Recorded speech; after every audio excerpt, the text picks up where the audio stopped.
Okay, so officially welcome. Kim and Nicola's been here a while. So Nicola did the masterclass. Iona, welcome. So we're talking about empathy. Um, empathy and sympathy, and how do you heal people if you only see them as the Christ, the true self? How do you then heal them? So it's kind of it's the bridge, as you're saying. It's acknowledging the truth in them. You see, that they are that, but at the same time that they don't believe that, so that whatever they believe isn't ultimately true. You're not confused and you don't believe in it. But you see that they have a false belief. It can be quite strong. That's enslaving them. It's keeping them from the knowledge of their true self. So now, as a healer, your job is to try and help them to walk the bridge between the two. And that's really what the miracle is. It's a shift from the one state of unawareness, limited awareness, and we call it darkness, to true awareness or light. And if you can help facilitate that shift for them through your intervention, then you're being truly helpful. And that's what healing is about. So you keep always the truth in mind of who they are, because that's where they're going. But you at the same time recognize temporarily, okay, there's some correction that's needed here. And then you ask the Holy Spirit to give you the guidance as to what that correction is. What's the most helpful form of correction for this person in the situation to help them take the next step on their healing journey, without sympathizing or oh shame poor you, because that makes their journey, that makes their delusion real. You see it's not real, but you meet them where they're at. So I think the genius of the course is that it meets you where you're at. He's not saying, well, you're the Christ and that's all that's real and everything else is unreal, because there would be no point in having a course then. It would just be like God is, love is, and that's all there is, and accept it or don't. End of book. Okay, but it's not that helpful, because although that is ultimate truth, what we need is a teaching that helps us to let go of our delusions and move from the unawareness of the ego to true awareness. And that's why we have A Course in Miracles. That's why healing is necessary. So in this world, he says, your only function as in eternity is creation, is being who you truly are. That's your only function in eternity. Your only function in time is healing. Because in time, this is how you move from your state of unawareness back to your true beingness, your true creation. So healing is now the bridge between the worlds. And that's why we're studying forgiveness, miracles, because you need a process to shift from the one to the other, to make it to actually allow it to unfold in time, space. If you don't do anything to change your ego, then nothing's going to change, and you're just stuck there. So what's needed is a shift, a change, a transformation, which he calls miracles. He calls it the process, the one-ment. That we need to engage in this ourselves and help others too, because this is our only job here. So it's a paradox. Yes, we already in truth are the Christ, but the paradox is we don't know it. So we need to learn it while we're here, and that learning process is the healing. That then becomes our only function in time. Does that help a little bit, Nicola? I mean, those are just my thoughts on it. But it is a paradox, but it's a paradox with a resolution. And the resolution of the paradox is you can always choose to let go of your misperception, of your limited belief, your limited awareness. You can always choose to let it go and open your mind to true awareness. And if you do that consistently, then you are not only helping yourself, but you're helping others to do it. And if you do that in the presence of someone else like you were, you will often get the guidance as to what you should do on a practical level. Okay, so what's the most effective, helpful thing to do for this person that's going to help them to let go of their own ego? And that's the wisdom of the Spirit guiding you, saying, well, this is the most helpful thing. Because how would you know? You don't know. Your ego can't tell you what's helpful, because your ego wants you to believe in the delusion. So only the Holy Spirit can do that. So yeah, those are just some thoughts on what healing is about. And in time, that's the only reason we're here. It's our only function is to heal ourselves and to heal others. So it's absolutely primary to to our purpose here. Ultimately, in truth, it's not necessary. And when you leave this world behind, there's no healing required. You're just in the truth of perfect oneness, and that's all there is. There's no need to change anything if you're already perfect. But if you believe that you're imperfect, then change is required to correct that belief. Okay, so any other thoughts on that? Comments, questions? No, that was so let's have a little look at today's change anything. Let's just stop that. Okay, so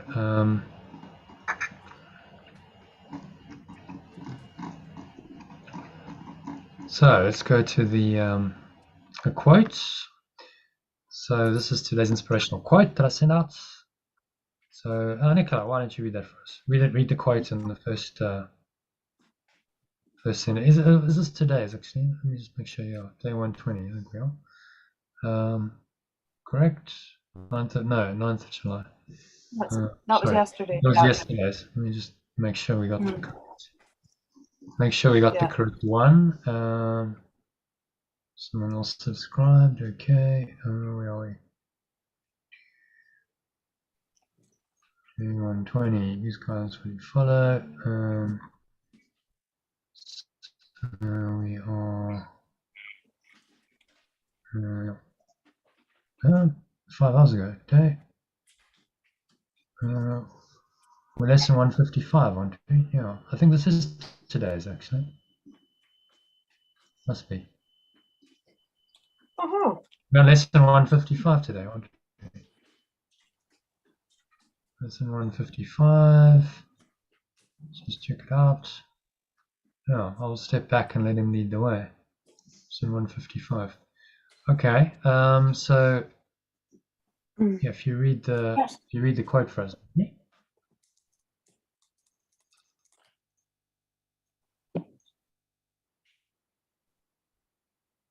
Can you see the screen if you like to read the quote and then the first paragraph?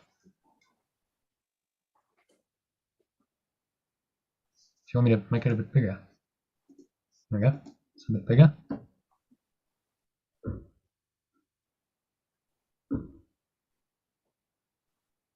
Can you see it?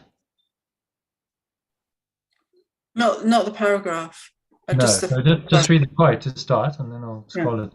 Oh.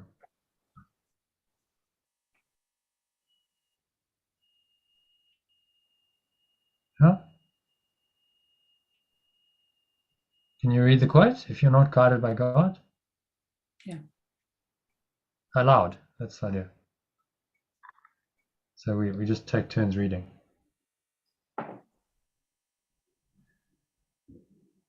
Oh, me? Yes. Yeah. Oh, right. Sorry. If you are not guided by God, you will be guided by something or somebody else or someone else. Eric Liddell. Yeah, he was an interesting chap actually. So there you can read the first paragraph. It tells you about Eric Liddell.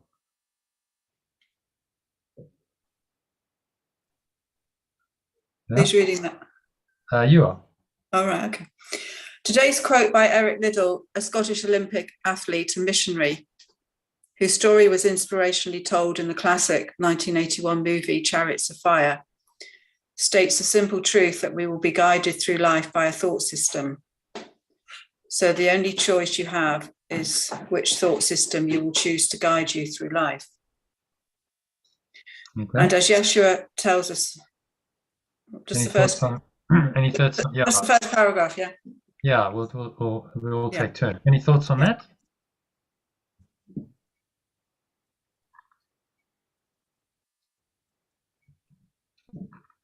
Which thought? Really, just saying which thought system you'll choose. You're either going to be guided by God, the truth, or you'll be guided by something or someone else. Which is really all the Course in Miracles is saying. One or the other. You must decide that which guidance system you're going to follow. Yeah. Okay, so Kim, if you want to read the next one, and as Yeshua tells us.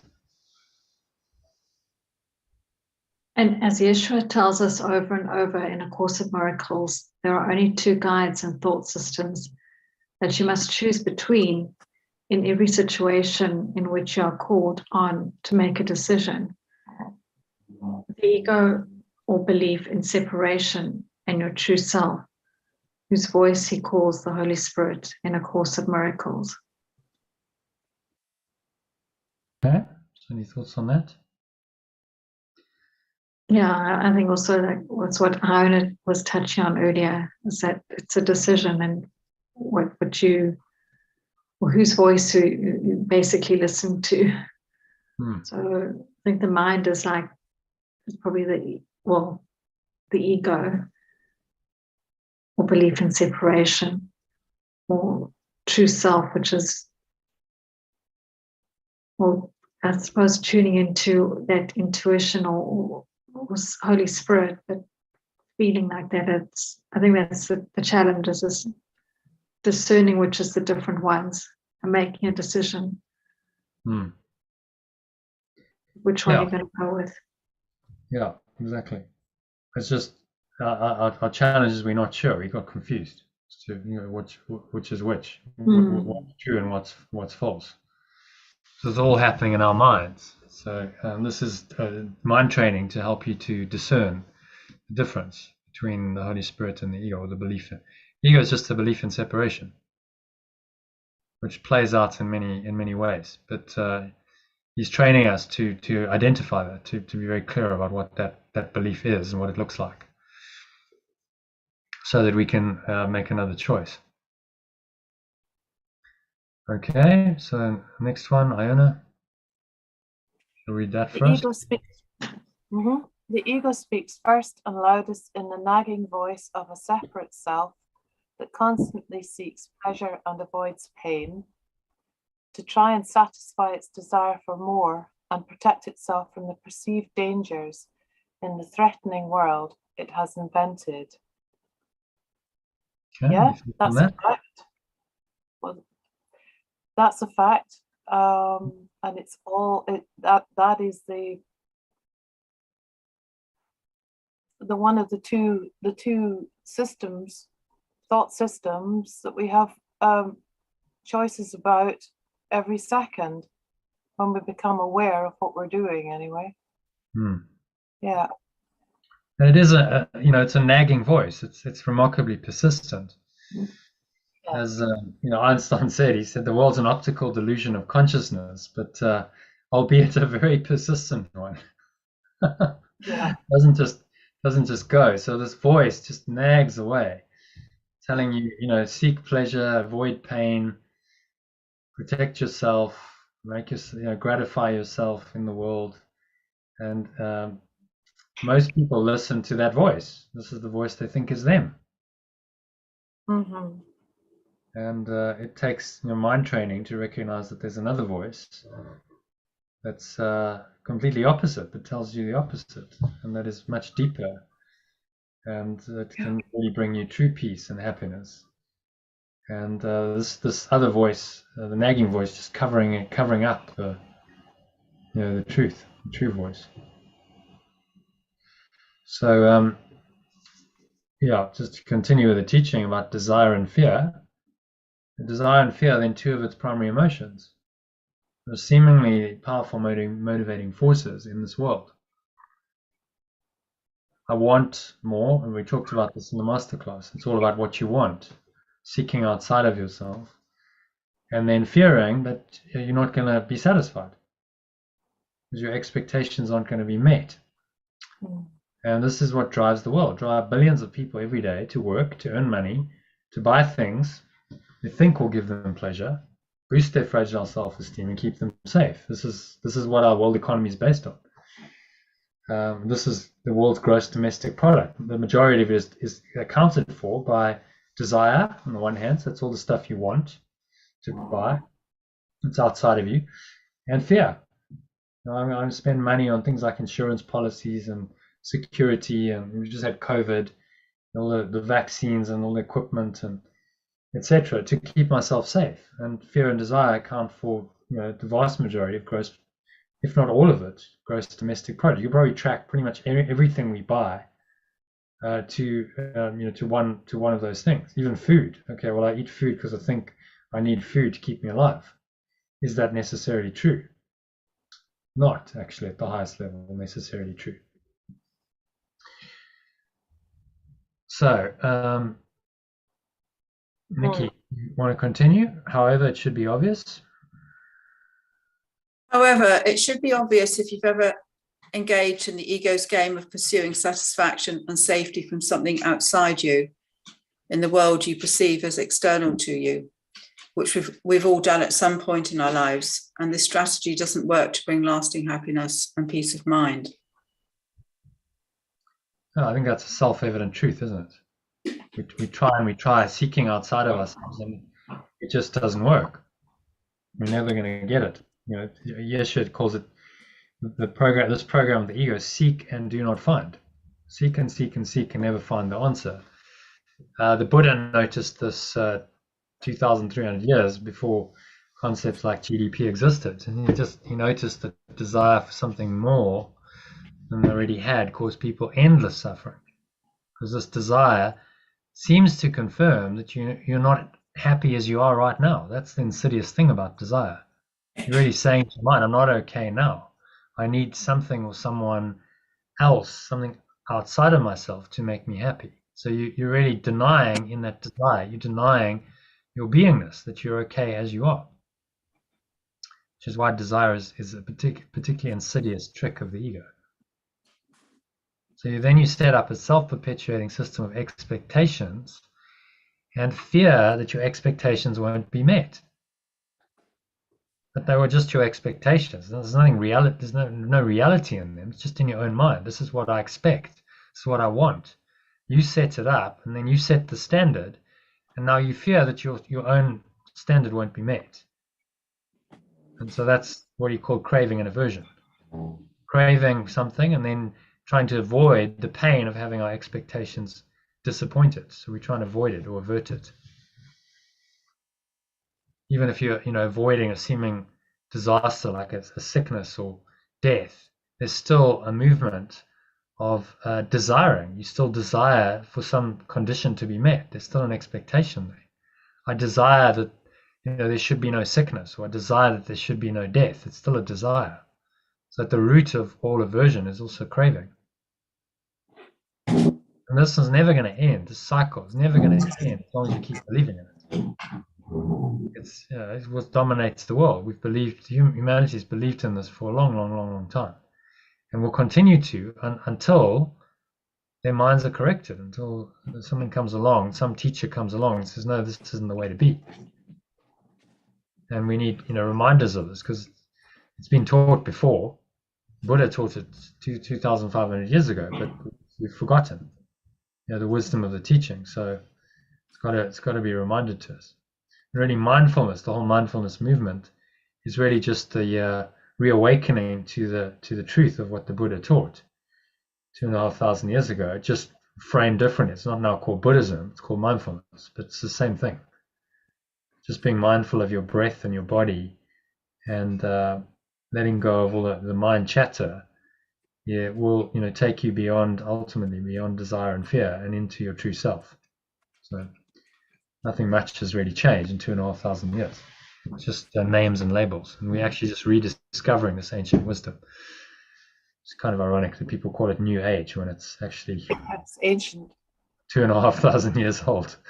Mindfulness is New Age, really? No, actually, it's been going on for thousands of years. We've just forgotten it, and now we're rediscovering it. Yeah.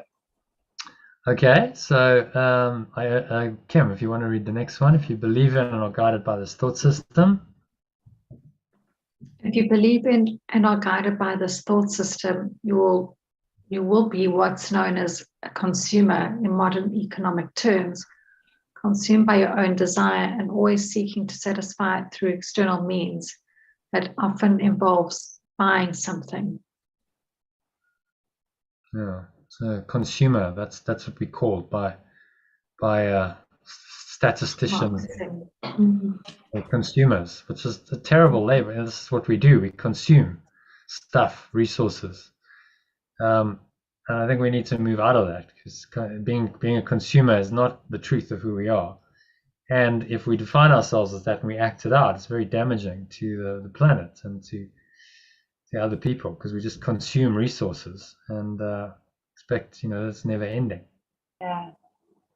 So the price of desire, I mean, we really live in a system based on this desire and fear, and that's been all externalized and now systematized. And this is the root of the dysfunction in society.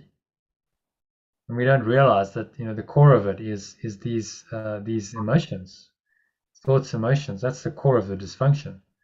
If we didn't have a society driven by desire for more and fear of loss, we'd have a very, very different society. Mm. So it's absolutely fundamental to our world. It's just so deeply entrenched that most people don't see it. I mean, the fish doesn't know he's swimming in the water, because it's like, well, water, what's that? I don't know anything else but water. We've been swimming in the product of desire and fear in this so-called society we've created, the matrix, for so long, and we've forgotten that we're swimming in it. There's actually another way. And so, of course, in Miracles and any authentic spiritual teaching like Buddhism comes along and says, well, actually, there's another way. We'll just lift you out of the water into the clear air, and you'll get a taste of that, and you'll realize that the water is actually quite dense and suffocating, kind of drowning in there, that there is actually another reality, and it's possible to experience it. Okay, so Iona, you need to read the next one, but as Yeshua points out, But as Yeshua points out in A Course in Miracles, all mental illness is some form of external searching. So not only will you be mentally ill, you'll also be wide open to being manipulated to make decisions that aren't really your own by clever marketers who know how to play on your desire and fear with their carefully crafted messages. Yes. So it's quite fascinating that all of this is driven by this external searching, as Yeshua calls it, the seeking the peace outside ourselves, seeking for satisfaction, some kind of satisfaction or happiness. Missing. And then the marketers know that, Mm. and they go, oh, well, we'll just play to that. We'll get you to buy something because you're seeking outside. I mean, the way they sell some of these products is absolutely ridiculous. Yeah, it's like, think of how they sell alcohol is a good one. How do they sell alcohol? They don't go, oh, it's just alcohol. It's got a nice taste. They sell you an image, don't they? It's like there's a whole story that they create around it. The brand has an image, and it's like, some smooth guy sitting there in a designer suit, sipping his whatever, his whiskey or his vodka, and they say, well, if you drink the alcohol, you become like this. I mean, that's just ludicrous. Do people actually buy that? It's ridiculous, but people do. They literally buy it, and they'll buy the product because of the image. It's a totally false. You're not going to become like that if you drink the alcohol. You're going to get drunk. That's what you're going to become. And actually, very non-compass mentors, they don't show pictures of someone who's had too much, and then they're drooling all over the place and vomiting, and so it's just false. But we live in a false world, and we just have to. The beauty of spiritual teachings is they really wise you up, and you start to just see it for what it is, and then you're not able to be manipulated. That's really the key, because otherwise you're wide open to manipulation. If you're looking outside of yourself for satisfaction, then anyone can play on that, and they can sell you what they want to sell you by playing on your desire and your fear, and you'll buy it hook, line, and sinker, and you'll pay the money because you think it's going to work. So, true Course in Miracles students don't make very good consumers, or citizens of compliant citizens just playing their part as good consumers. It's you question everything. You start saying no. This is crazy. This is insanity, institutionalized, systematized. So these manipulative forces in society are the something or the someone else that Eric Liddell refers to.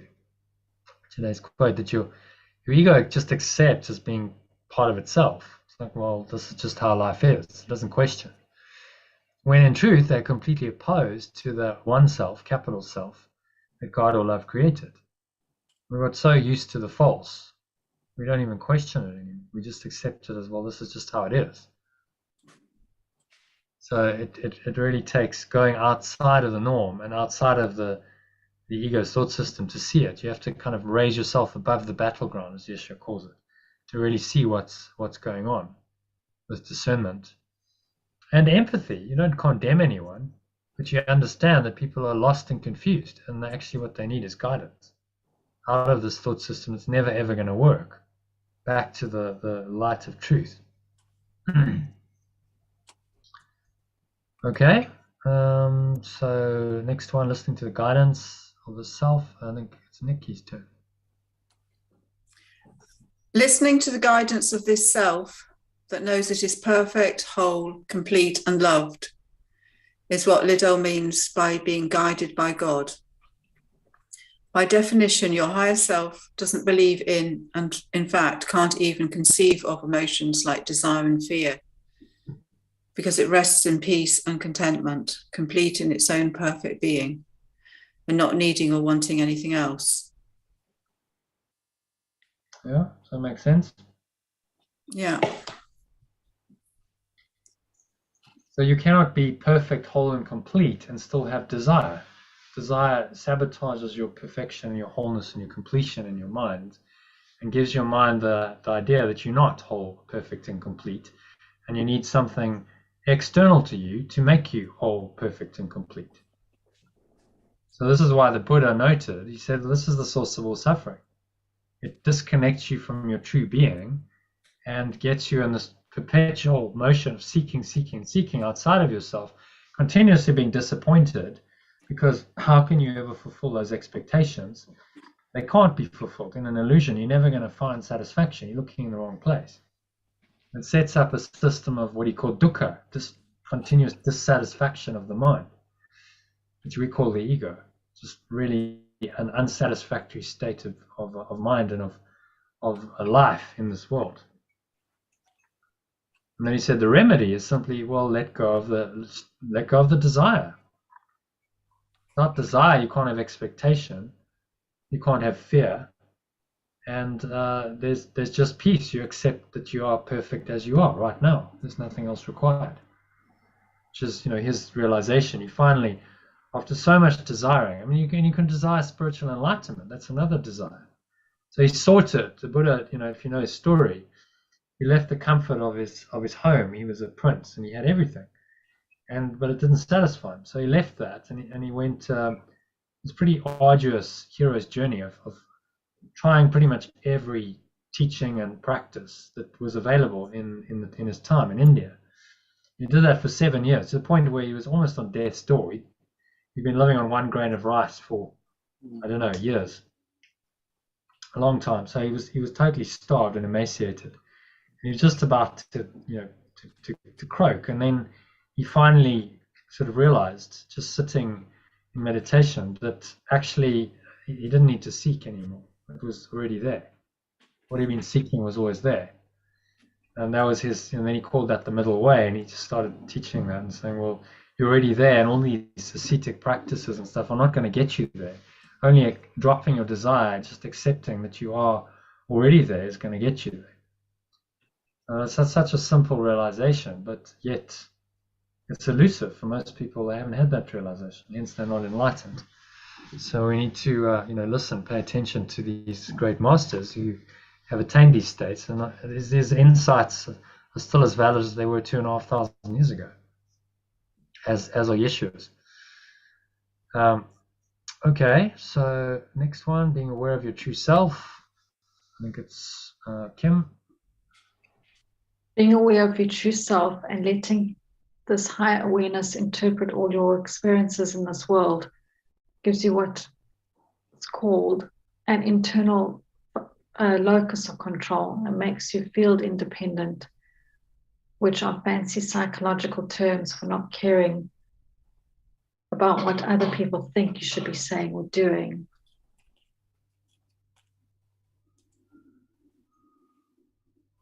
Okay, does make sense what I'm saying there?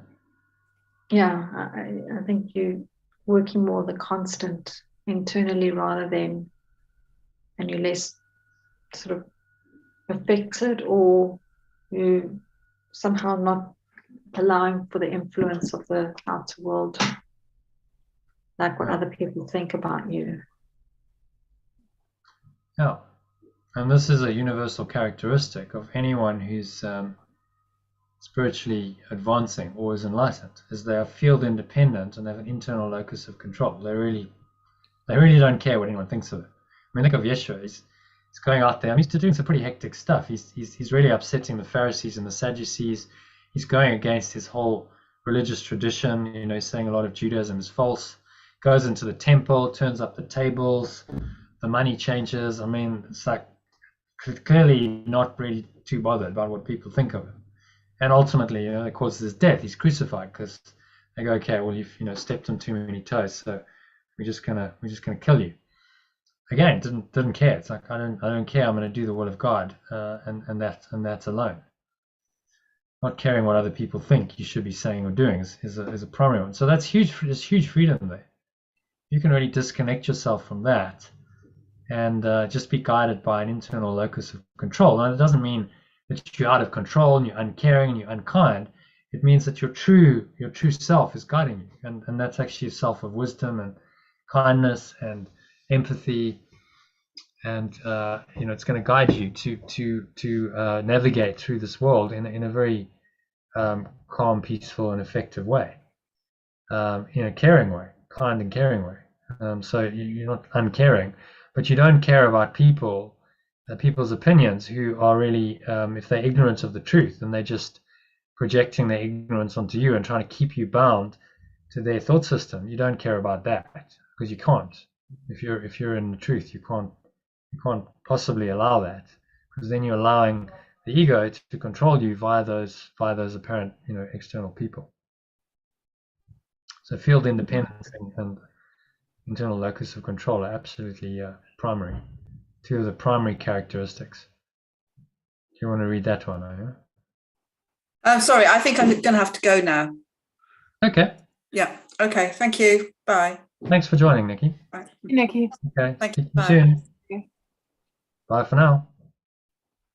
They are two of the primary characteristics of anyone who is genuinely advanced spiritually. The legendary spiritual masters like Yeshua and the Buddha, Lao Tzu and Socrates, whom I referred to in yesterday's email, all had it in high doses, and it caused the death of Yeshua and Socrates, whose belief and teachings the authorities of the day found very threatening to the control of the societies in which these two masters lived. Yeah, so don't expect it to be easy. I mean, they had to face stiff opposition to the point where ultimately their lives were so-called sacrificed. But I don't think either of them believed it was really a loss. They held to the truth above all else. And Yeshua demonstrated, well, you can't actually kill me. You think you can, but you can't, because death isn't true and real. So just took it to a whole different level. Mm-hmm. But they certainly were not popular with the authorities of the day. So if you find yourself in opposition with the authorities of this world, it's not exactly a new story. Spiritual teachers have opposed the powers that be who control their societies since Socrates 2,500 years ago. And Lao Tzu didn't, he wasn't in favor of the Confucian teaching. He was like an outlier. He was saying, no, this isn't the way, as well. So, and the Buddha came in, and he also ruffled feathers, because he came in and he said, well, actually this whole Hindu system has become corrupted, and these practices aren't working, and so a lot of the priests of the Hindu system didn't particularly like it, because he's saying, well, actually what you're doing isn't spiritually correct. And he's creating a a different movement, taking people away from the traditional ways of practicing Hinduism. So they were never popular with a lot of people. People think, oh, that everyone loved them. No, they didn't. They had a lot of opposition because they stood for what they believed in, and in every society, the ego is the dominant force, and so they went up against that, and they had the courage to do that, which is why we've heard of them. If they never had the courage to do that and stand up and be counted, then there would be no history of them. But there just would have been another non-entity that followed the rules in their time.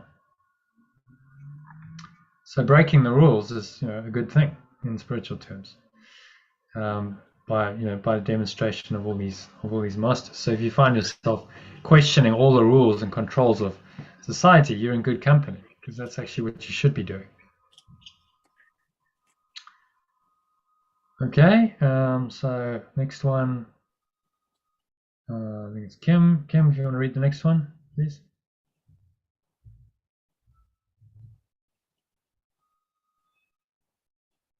You muted.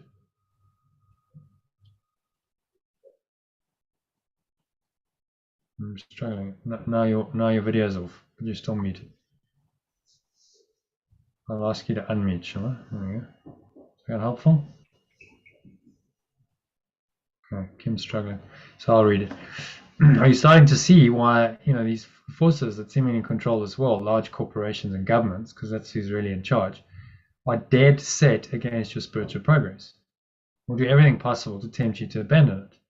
Their power depends on your mind believing in the ego's thought system, the thought system of separation, fear, and desire. Because without your belief in the ego, they wouldn't have any power over you. And if no one believes in the ego, their entire control system based on it would collapse entirely. So it's absolutely fundamental to their continued control of this world that people believe in this thought system, which is why it's perpetuated over and over and over again. The media, TV, radio, social media, over and over and over and over again, to convince you that it's true. But a lie told over and over and again, repeated, doesn't make it true. It just means that there's a lot of people who falsely believe in it, and in this world they seem to be in control, they seem to be in charge. And so they package the message according to what they want. And then you start to see how this then runs into the whole economic system. So the control, it's a mental control, but that then feeds into our economic system, because if you literally buy into the thought system, then you become a consumer seeking constantly externally to you for some kind of satisfaction and safety. And then you're a good consumer for all the products and services that these corporations produce and the governments live off, because they tax it. So you start to see how it's all just intrinsic to the thought system. It's all one thought system, and based on a core of the ego, of the idea of separation, guilt, sin, fear, desire, and then that has got projected out, and it's been made into the system that we know as the world. So the external, to go to our integral model, the external world, the behavioral world and the world of systems, simply mirrors the internal world, which is based on the ego's thought system. And if we're ever going to change that, we need to change the internal world first. Be the change you want to see in the world. Said Gandhi. Yeshua says, seek not to change the world, but seek to change your mind about the world, because that's the internal shift that we're called on to do. Okay, so where are we? Kim's with us, so do you want to read the next one, Kim? As a recent workbook lesson stated.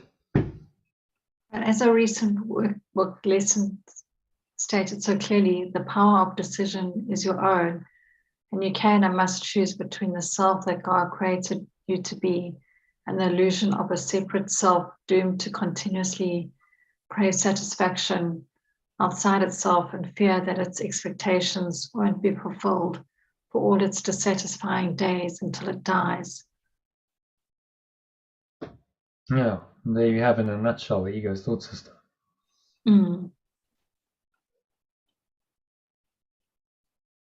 separate self is doomed to suffer and to die ultimately, and never to be fulfilled. I mean, what a tragic existence. Never really going to find fulfillment. You seek and never really find the answer, and then one day you die, and that's the ego's version of life.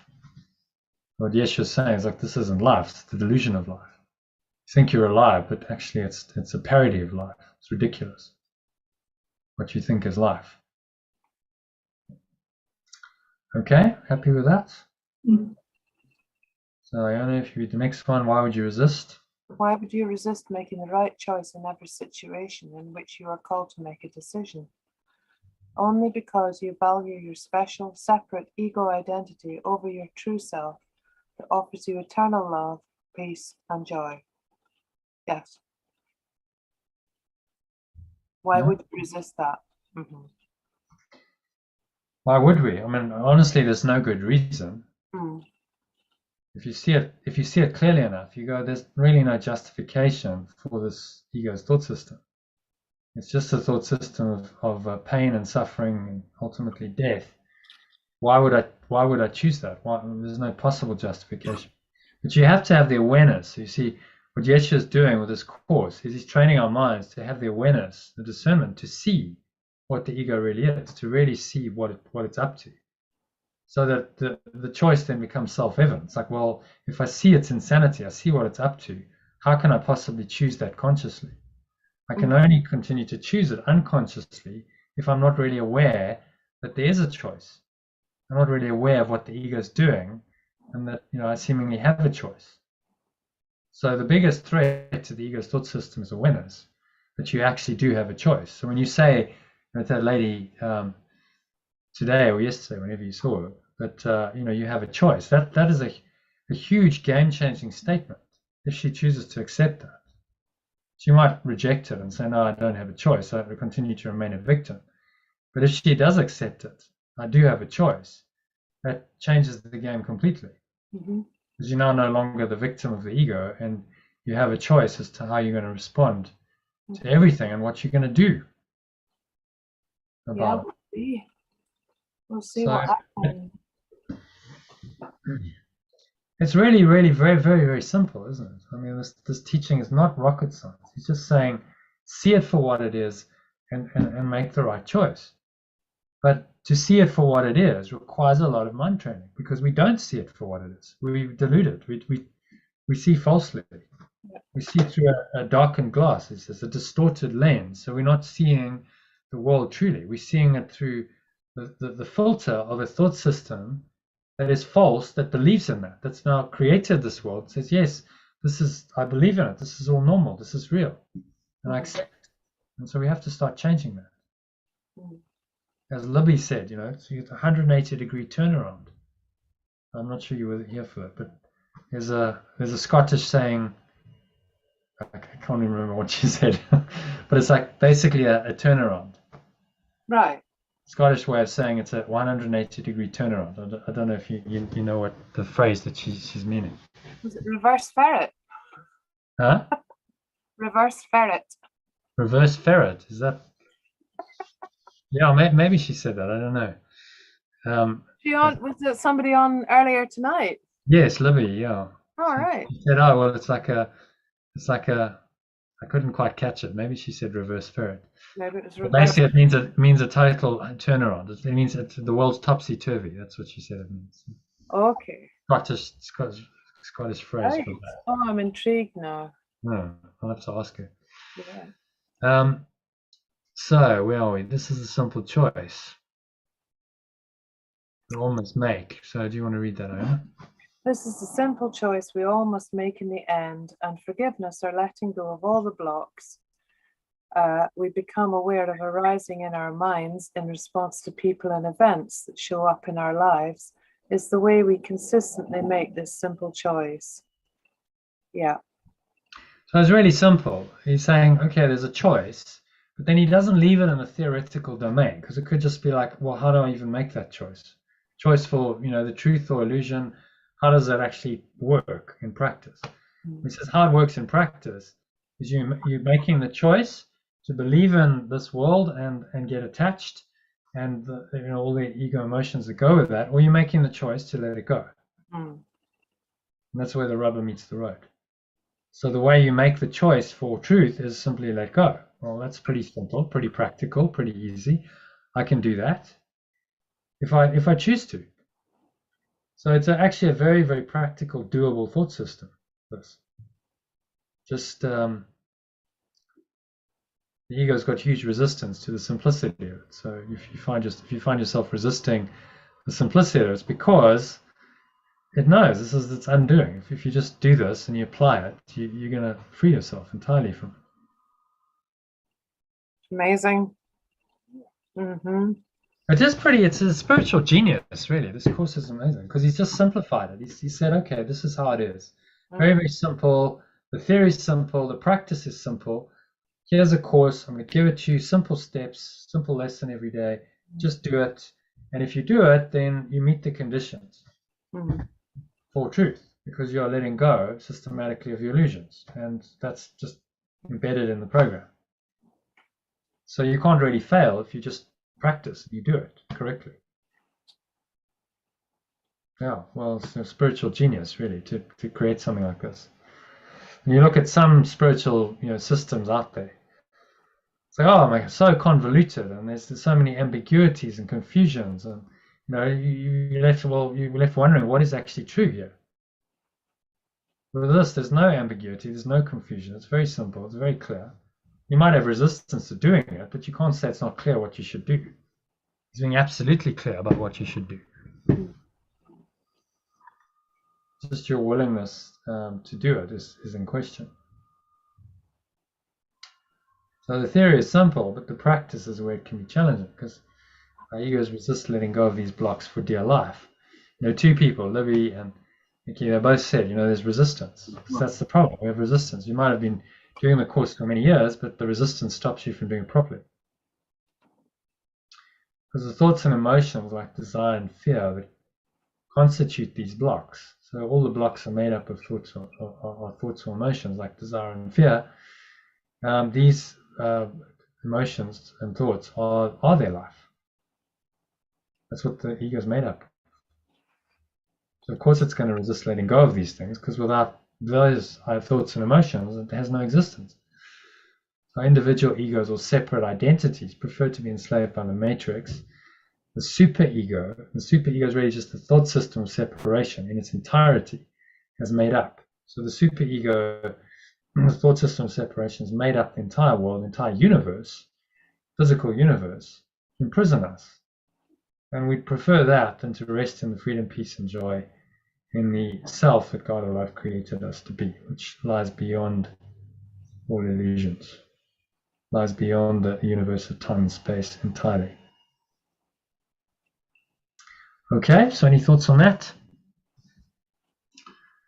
So I'd recommend, if you haven't watched this already, I did post this during the Art of Letting Go course, but that's a while ago, so certainly worth another watch. That's about a 25-minute synopsis of the Matrix movie's commentary on society, and there's some gems in there. So it's really a commentary on our world today. Nothing much has changed. So this is a commentary on our world today from the Matrix perspective, and just very insightful and accurate portrayal of what's actually happening, designed to help us to awaken from it. Because once you see that you're asleep and you're being enslaved by the Matrix, you can then make the choice to awaken from it. Yeah.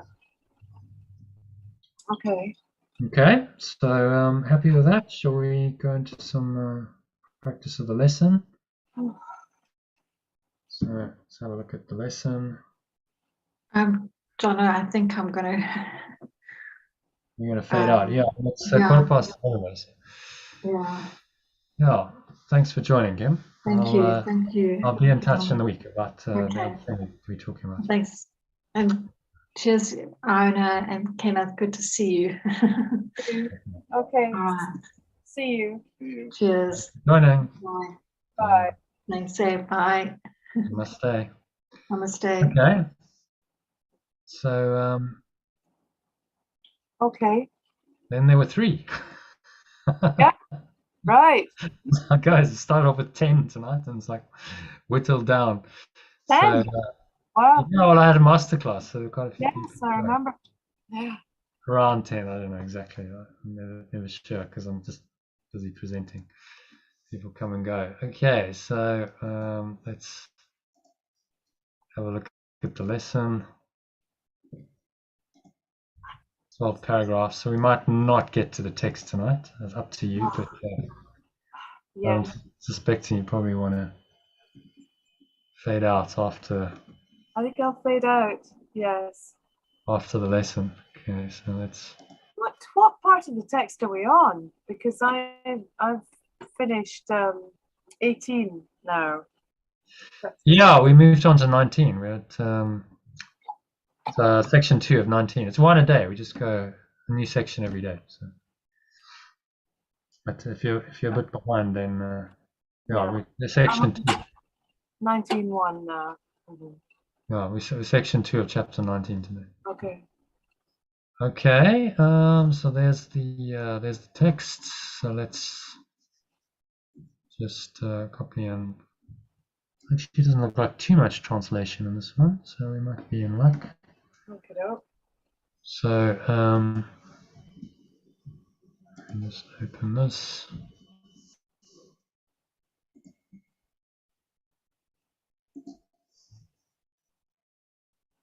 So 155.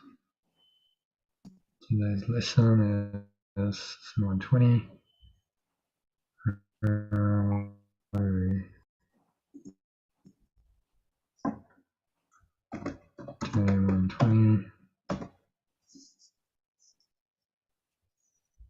155. Okay. So there we go. Let's copy and paste this. So I'll step back and let him lead the way.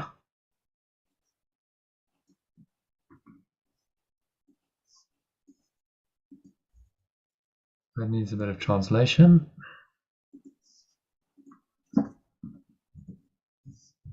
So I will step back and let him lead the way. Let it lead the way. Well, it actually needs a translation. It just needs love. Yeah. And let love lead the way. I will step back and let love lead the way. Much better. There is a way of living in the world that is not here, although it seems to be. You do not change appearance, though you smile more frequently. Your forehead is serene, your eyes are quiet. And the ones who walk the world as you do recognize their own. Yet those who have not perceived the way will recognize you also and believe that you are like them as you were before. It's interesting that about the smooth forehead. I discovered that when I'm meditating, sometimes I can get such an ache just here in the third eye, but actually if I smile, it goes away. Hey, interesting. Quite is serene. Yeah. Your eyes are quiet. Are you a counsellor or how's it? Hang on. Something going on in the background. Okay. Okay, all good. Yeah, does that actually need any translation? I'm not sure we can really do much with it. What do you think? You smile frequently, your forehead is serene, your eyes are quiet. Ones who walk the world as you do recognize their own. Yeah. Those of, well, just, we can change that. Recognized. One Z to an S. Z for an S. Those who have not yet perceived the way will recognize you also. And believe that you are like them as you were before. So he's really saying, like, although you're doing this inner journey, there's a lot of people who won't really see that. Those who have not yet perceived the way will recognize you also, and believe that you are like them as you were before. So they will just see you in the same light. which can be a bit challenging because you've changed, and seeing you in the old way, and you're like, well, I'm not that person anymore. I never really was that person. Truth. But I certainly know that I'm not that now. And so then they might seek to hold you to their old expectations, but you don't. So often people feel like, there's a letting go of old relationships, and they have to move on because those don't serve them anymore. Like someone's holding you in your old conception of yourself. Yeah. And you've moved on, and they want to continue seeing you in that light. How do you relate to them? They want to relate to you from a self that's not there anymore. It means you can't really have any authentic relationships. So they're either going to shift their perception of you, or the relationship's probably going to end because you're just like, well, I'm not that person anymore. And I certainly don't want to hang around people who are going to remind me of what I'm not. Of the false self. I want to actually hang around people who are going to remind me of what I really am. Yeah, I've had that experience. Yeah. So there's often a disconnecting. I've had people saying, well, am I going to lose all my friends? But there's an attachment there. That's why Yeshua even says, but even friendship, the law of friendship is the ego sponsors that. Right. Because you're friends for what reason? Well, because we have similar interests, because we go back in time, we have a past history together, all of this stuff. And actually that can be a bondage.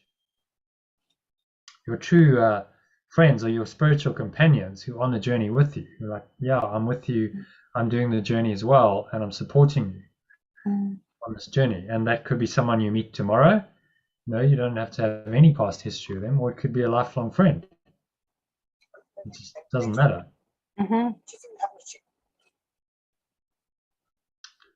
Okay, so happy with number one. Number two. The world is an illusion. Those who choose to come to it are seeking for a place where they can be illusions and avoid their own reality.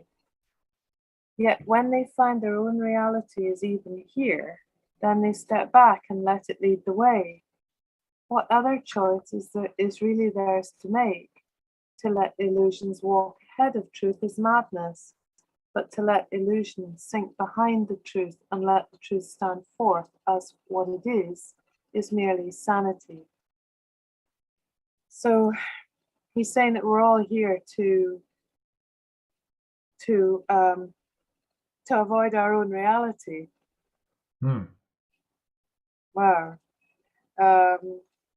But then when we discover that actually our own reality is here, then we sink gratefully into letting it lead the way. Exactly what it is. If we let it's mad to turn it 180 degrees in the Scottish way. Let madness lead. Let madness lead the way, which is why the world is insane.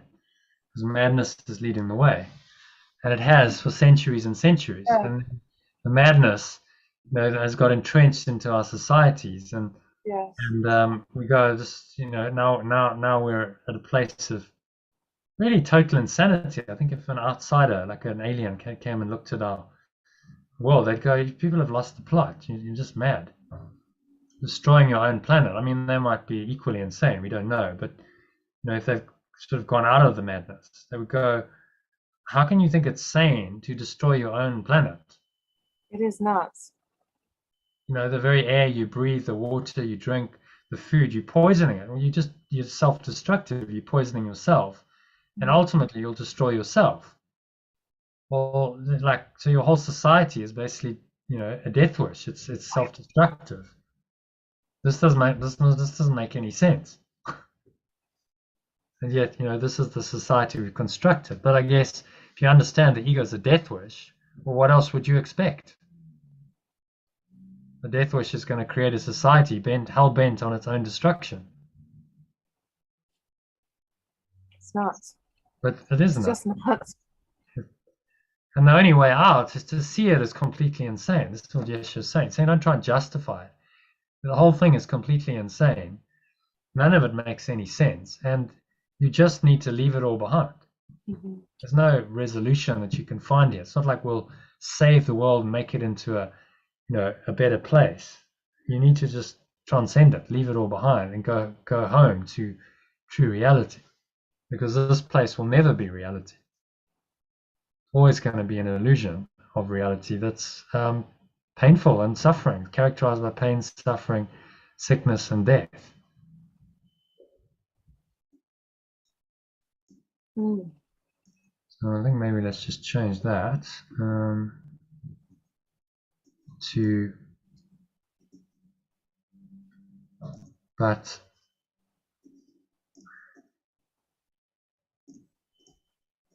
it is merely sanity.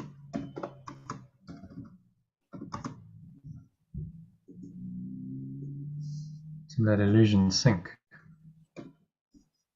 behind the truth and let the truth stand forth as what it is. I think that's better order of the sentence, don't you?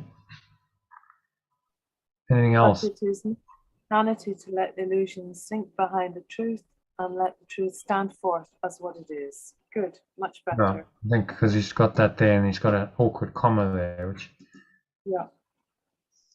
when they find their own reality is even here, and they step back and let it lead the way. I think that needs a then, actually. They step back and let it lead the way. The then is tautological, because he's already got when. When they find, they step back. Those who choose to come to it are seeking for a place where they can be illusions and avoid their own reality. Well, that's quite profound, isn't it? Yeah. Come here because we're seeking to avoid our own reality. Yeah. It's a place where insane come to deceive themselves. Now, what else could you expect from such a conception? If that's the purpose of the world, what else could you expect but madness? It's no wonder it doesn't work. But there are very few people who see it, who see it truly.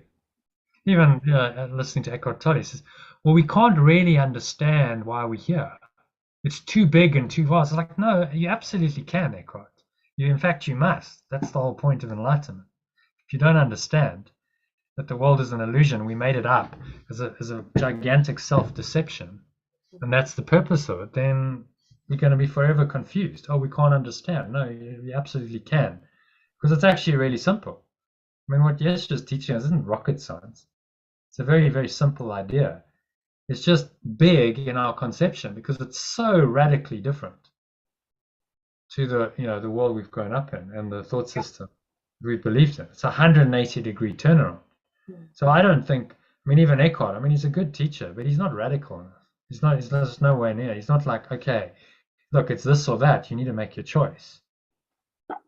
And you can't really compromise on that choice. You can't have a little bit of the ego. This is one or the other ultimately. But he might find if he started speaking that way, he'd lose a lot of followers. There'd be people who went, well, this is too much, I kind of like it because it's spiritual, but it allows my ego to stay in the game. It's not directly challenging, saying, okay, you've got to. So you say, oh, no, we don't have to go there. We don't have to go and go to the ultimate truth or illusion. I'm like, no, you actually have to go there. If you don't go there, then you remain in illusion. You must really look at it. And what I like about Yeshua is it's just so clear. He's just saying, okay, let's just go there together. I'm going to give you the absolutely clear truth. There's no nonsense. There's no ambiguity. I'm not fudging it. I'm not trying to sugarcoat this place. I'm just telling it to you like it is, and you accept it or you don't. He's not trying to curry favor, get followers, none of that. He's just like, here's the truth, like accept it or not. Okay, so happy with number 2.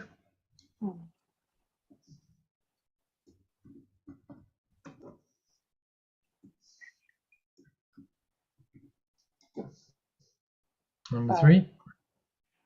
This is a simple choice we make today. The mad illusion will remain a while in evidence for those to look upon who choose to come and have not yet rejoiced to find they were mistaken in their choice. They cannot learn directly from the truth because they have denied that it is so, and so they need a teacher who perceives their madness but who still can look beyond illusion to the simple truth in them. That's exactly what we were saying earlier on, was it not? You know, perceives our madness, but who can still look beyond the illusion to see the simple truth in them. Exactly. Yeah. Well, That's not the Holy Spirit's function. It's the bridge. So it knows the truth, yeah, but it can see your delusion and say, well, okay, I can help you out of that. I can help you correct it. Without that intermediary, we would be lost forever in the dream. There'd be no way out. yeah, precisely. So there's a part of your mind that allows you to do that. Hold the truth and also say, well, how does the truth apply in this specific situation, which by definition is an illusion, because there are no specific situations in heaven. There's just perfect oneness. How does this apply to, help you to shift your mind and go back to the truth? And this is the genius of the Holy Spirit that's there. And I guess there would have to be, if there truly is spirit and the God, then this is part of the plan. This is what he says is the plan of at-one-ment, that there is a voice in you that will ultimately awaken you. It can reverse all of the madness of the ego. And this is built into your mind and into the structure of the universe, the physical universe of time and space. This Holy Spirit is built in there as the Redeemer, as the part of your mind that will ultimately free you from the dream. And our task is to just go there and listen to it only and say, well, I'm just going to go into this that's been given to me. I don't have to really do this. I just have to listen to this voice that's given to me and listen to the guidance. Because I can't, if I've wound myself into an illusion, the I that's wound myself into an illusion can't possibly help me to escape. It only knows how to get more and more screwed into the illusion. So there has to be another voice, another mind that can do this, that's completely opposite to the voice that's trying to screw you in. And this is the Holy Spirit, or the teacher, as he calls it. I think maybe that, do you want to read it again? And then let's just see if there's any translation. And unpack as you go. Any thoughts on that? This is the simple choice we make today. The mad illusion will remain a while in evidence for those to look upon who choose to come and have not yet rejoiced to find they were mistaken in their choice.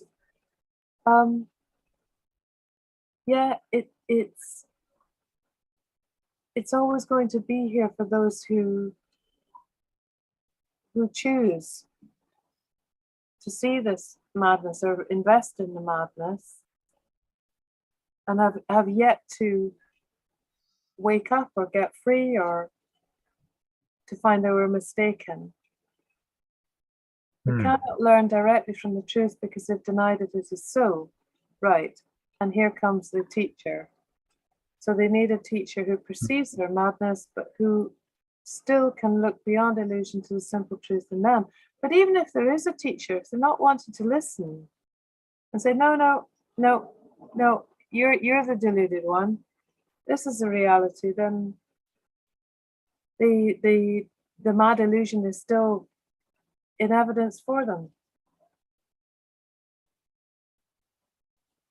Yeah.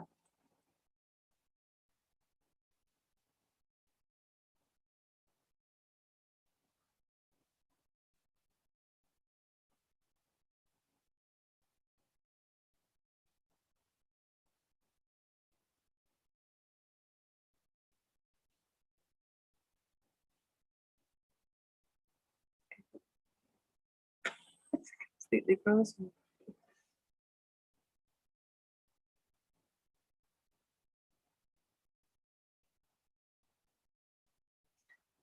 Okay.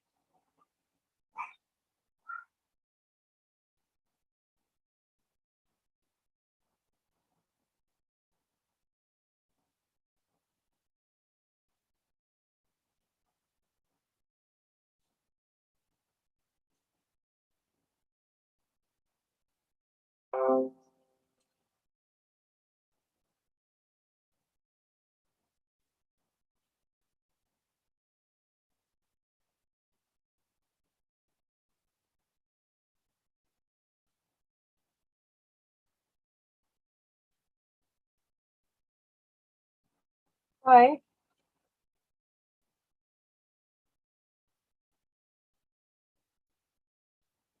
Just try. Can you hear me now? I can hear you now. Yeah. Sorry, I just dropped out there for some reason. Internet. So share my screen again.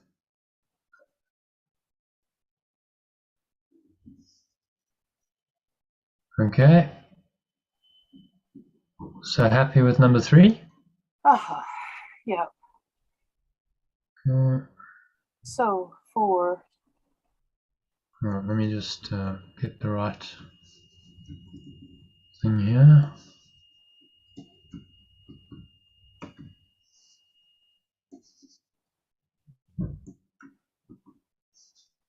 Okay.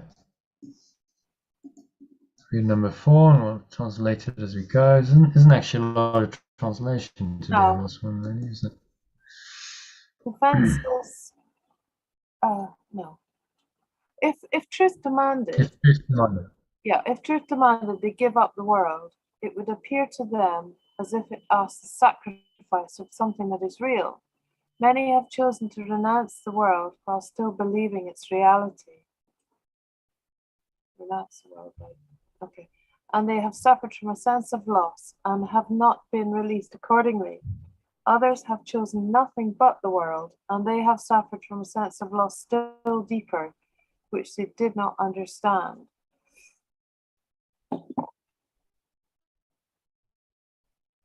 So he's referring to those people who still believe in the world, and the idea that letting that go would mean a sacrifice. Many have chosen to renounce the world while still believing its reality. So, wanting the best of both worlds, or believing in duality.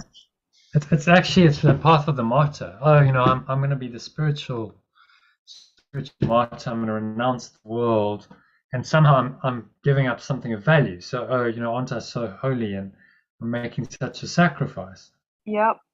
You see that, and there are people who do this, and they make it well known to the world. No, I've renounced the world because it's another identity.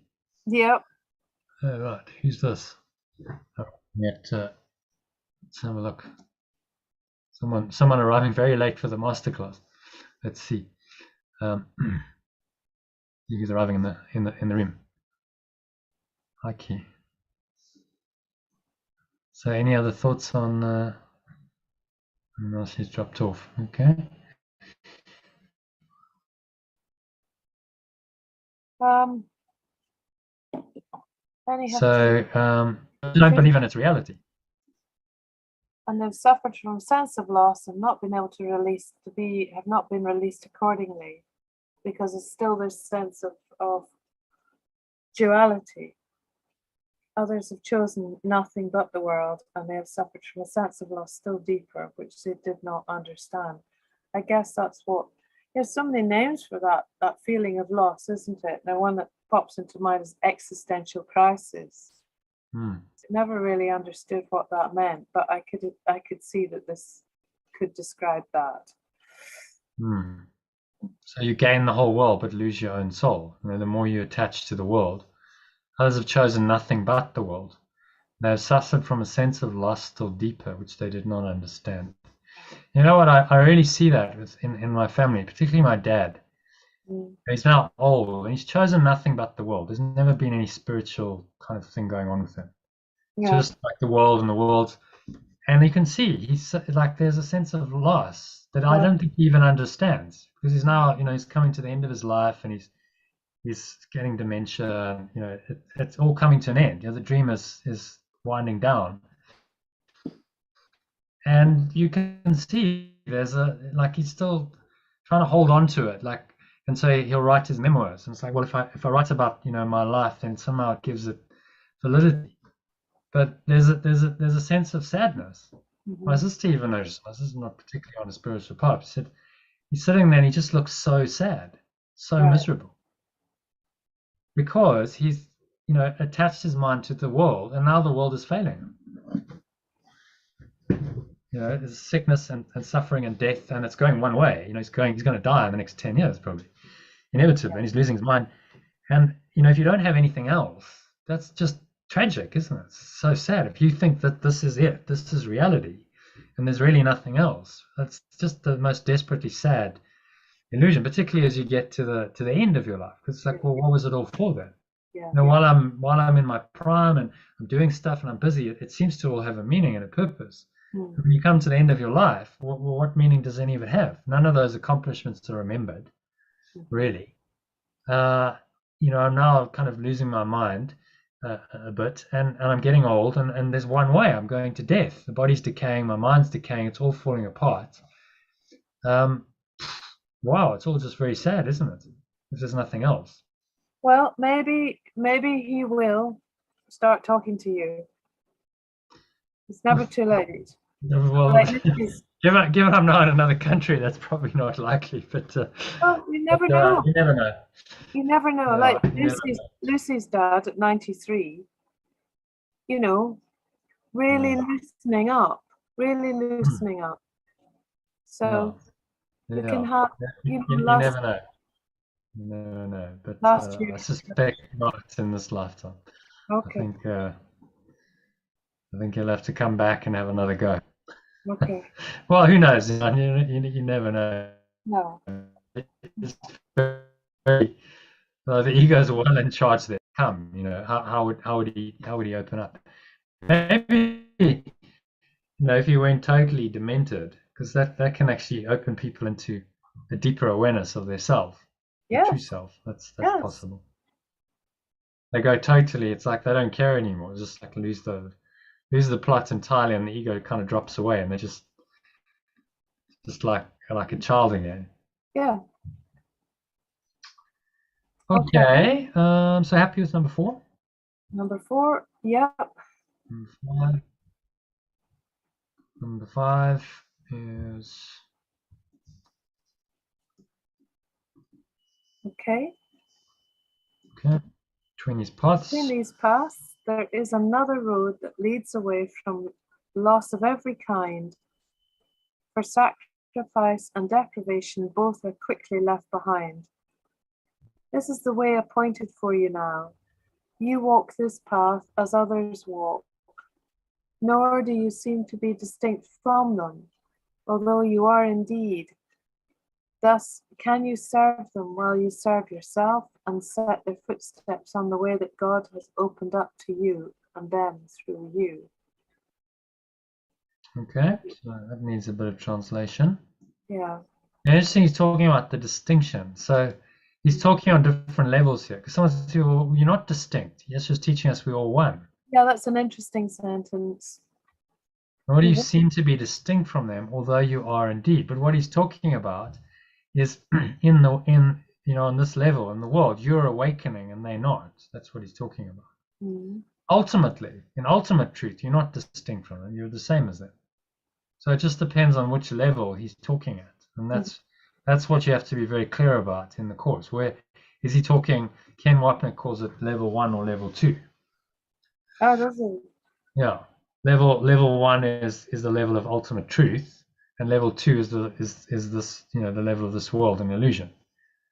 So from a level 1 perspective, we're the same. There's no distinction. From a level 2 perspective, in this world, we seem to be distinct. So it's a level 2 statement. Seem to be distinct from them, although you are indeed. Well, not in truth, you're not distinct from them, but in the illusion of the world, you're distinct from them because you're awake and they're still asleep. Yes. So, yeah, And in this way, he's saying you can serve them while you serve yourself and set their footsteps on the way that pure formless awareness of perfect love has opened up to you and then through you. Yeah. Between these paths. So he's always talking about the middle way here. Mm-hmm. Mm-hmm. Buddha called his path the middle way. And he's saying this, the path of renunciation. So a lot of the ascetics in Buddha's day would renounce the world, but they hadn't given up their belief in the world. So there was like a sense of sacrifice and self-flagellation going on, which he realized is not going to work. You're never going to get out if you think you're losing. You think you're some kind of martyr and you're sacrificing. Oh, I'm so holy, you know, I haven't eaten anything for, you know, so many weeks, lived on 1 grain of rice. Or, you know, he says that's not the way. It's just more delusion. So between these paths, the extremes, you find another way. It's almost the middle way is pointing to. The way you're pointed for, you know, you walk this path as others walk, nor do you seem to be distinct from it. So he's saying, walk in the world, but just reinterpret the world. This is Yeshua's middle way. So you don't have to overtly renounce the world, do any of these, you know, ascetic practices. Just you're in the world. People might not even recognize that you're different because you seem to be quite normal.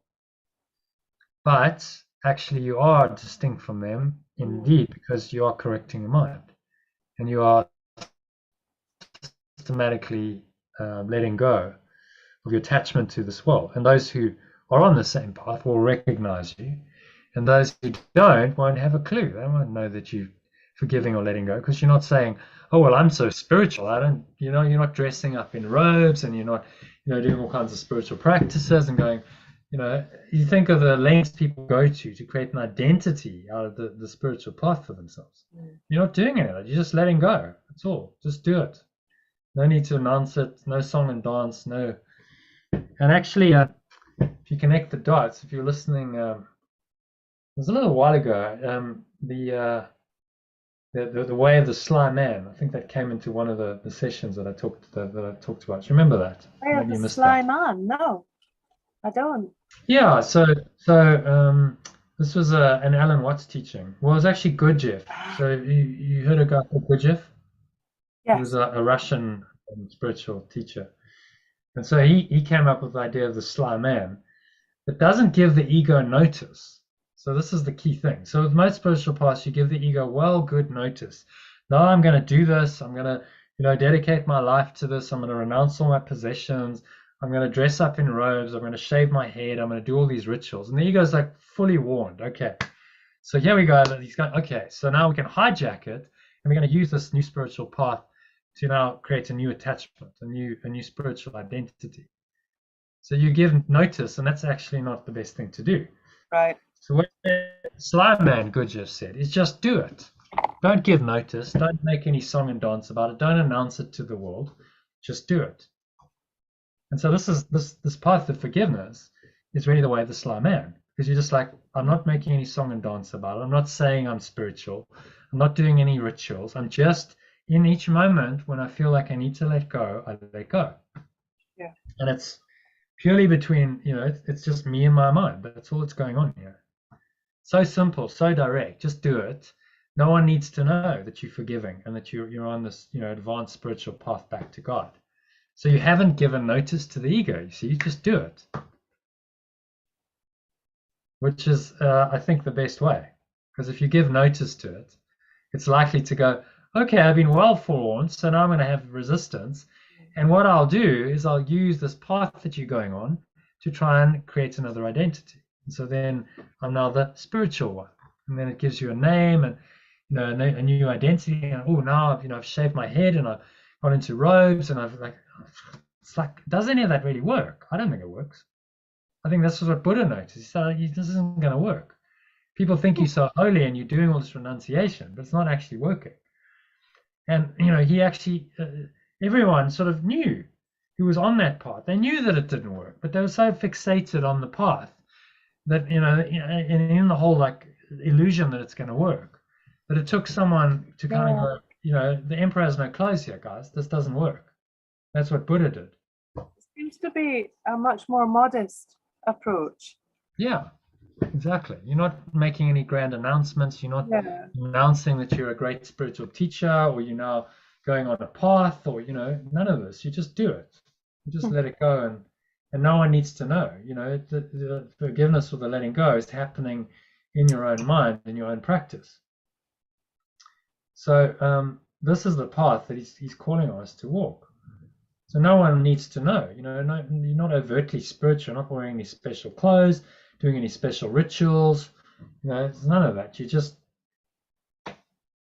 living your life. Okay, I suppose you meditate, you're doing discussion sessions. That's your practice, but that's just functional. You're doing it because it's helpful. But none of the adornments of the spiritual path and all this other stuff that goes on. So really, really simple. And then the ego doesn't have anything to work with. Mm-hmm. Not giving it any other food. Okay, so translation. I think maybe just the last sentence just needs a translation. Okay. Thus can you serve him. So I don't like thus too much. So can you serve him. Well, you serve yourself and set the footsteps on the way that pure formless awareness of perfect love has opened up to you, and then through you. You are the teacher. You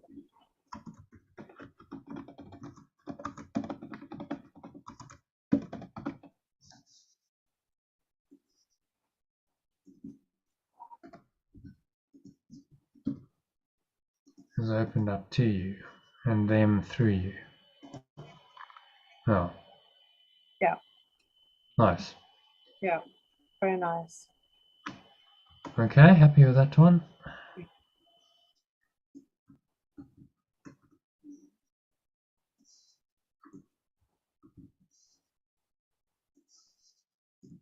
Let's just read the translated version. If we need to do any translations, do it in the bottom one.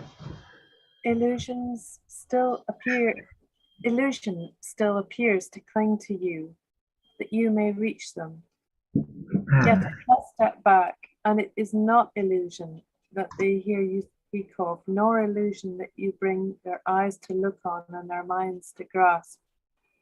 Nor can the truth which walks ahead of you speak to them through illusions, for the road leads past illusions now, while on the way you call to them that they may follow you. I like that. So yeah, it's just like you're saying, you're still down with the kids, you're still in with the in crowd, in this illusion that still appears to cling to you. You haven't kind of shaved your head or gone up to the high mountain. You're still mixing. Yeah. Yet, despite the appearance, the illusion has stepped back. So it's not actually the illusion that they hear you speak of, nor illusion that you bring their eyes to look on, their minds to grasp, because it's truth which walks ahead of you, the teacher. And that can come no matter what you appear. I've had people go, wow, like you're a spiritual teacher. You don't look like a spiritual teacher. You look like some kind of professional sportsman, or like some kind of corporate person, or whatever their conception of it is. Because it's not appearance. It's not about your appearance. It's like just what's coming from the truth of you. And in fact, I think if you're like that, you're much more helpful to the spirit, because people can relate to you more. So okay, well, you're not overtly weird or spiritual. You just seem to be quite normal, actually. So Ken Wapnick would say, just be normal. And I don't think he meant be normal in terms of the way you thinking about the world, but he said in your manner, your appearance. You don't have to go and do far out things, shave your head and do all kinds of rituals, and because that's not the way that Yeshua is suggesting we walk. Okay. Okay, does that need any translation? Not sure. Yeah, he's right, because you are extending this bridge and saying, in my experience in this illusion, this is what happened to me. You're not saying I am enlightened and this is a hard state to attain. This was my experience in this life, and this is what I did about it, or these are the mistakes I perceive that I made, or whatever. It's finding that common ground, which maybe that's just what he means here. Illusion still appears to cling to you. Yeah. Yeah. So you still have the form identity. Yes. You're still walking the world. People still think of you as, I mean, think of Yeshua, he's a classic example. So he still had a mother, he had family, and that all seemed to be still there. Yeah. Yet he's going, way, way beyond it. But he spoke to people from a place of where they could go, okay, well, I can kind of relate to this person. Mm.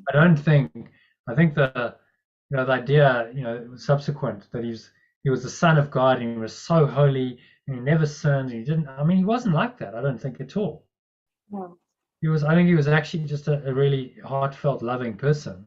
Mm. It was just, he really awoke himself, and he had a deep feeling for people, and he wanted to awaken them. I don't know if you watched the Mary Magdalene movie. I recommend it. You watch on. Yeah, not yet. Yesterday felt like it's big enough, actually. Yeah. Had a quiet night last night. Yeah, but it's really, because it gives another take on Yeshua's life. So there's many Jesus movies, but I quite liked the way they portrayed him, because he was really gritty and real. It was like, it didn't go, oh, he's like this enlightened being and he's never struggling and he's never suffering. He hasn't got his own. It was like, wow, he had his own stuff to go through as well. And although he was extremely powerful and he walked the talk, he had his own, like crucifixion. Okay, well, God's calling me to be crucified. This is what I've got to do. Yeah. And that came to him in a vision, and he's like, oh my God. And then he's like, after raising Lazarus from the dead, there's a scene with him and Mary Magdalene where he goes, I'm seeing the end of it. And he's crying. He said, I'm seeing the end of my life. Because he saw so clearly what his path was. And it was quite overwhelming for him, and he's in tears. So you kind of get a much more kind of realistic view of how he maybe actually was. I think it was a really good interpretation of his life. And he wasn't, the Son of God, and he's so above everyone else. I mean, they really didn't do anyone any favors, the Christians, did they? Because they made him so inaccessible. He's the only Son of God. Mm-hmm. We put him on such a pedestal. He's never sinned. I mean, how can you possibly live up to that? And no one, and he's the only one. They basically made attaining what he attained unreachable for anyone else, because they put him on this pedestal and made him into a demigod and said he was born that way, and he was the virgin birth, and he's so special, and he's never sinned, and you can't possibly attain the glory of Yeshua. So you just got to worship him. So you little, mortal people who are sinners, you just got to worship him, because he's so great and you so pathetic. But he'll save you from your sins. I mean, it just you have to kind of just go, really. Utterly confusing. Yeah, utterly confusing. Mixed messages, and really just designed to perpetuate the illusion that you are not powerful, that you can't you can't be what Yeshua was. He was just a person, a guy in his time who went, this is, I just see the truth, and I'm willing to walk the path and be guided by Spirit and do what I feel I'm called to do. That's all he did. And, he just kept showing up and doing what he felt called to do. Which then eventually took him to his crucifixion and his resurrection. But, he wasn't anything special that none of us, no one else can attain.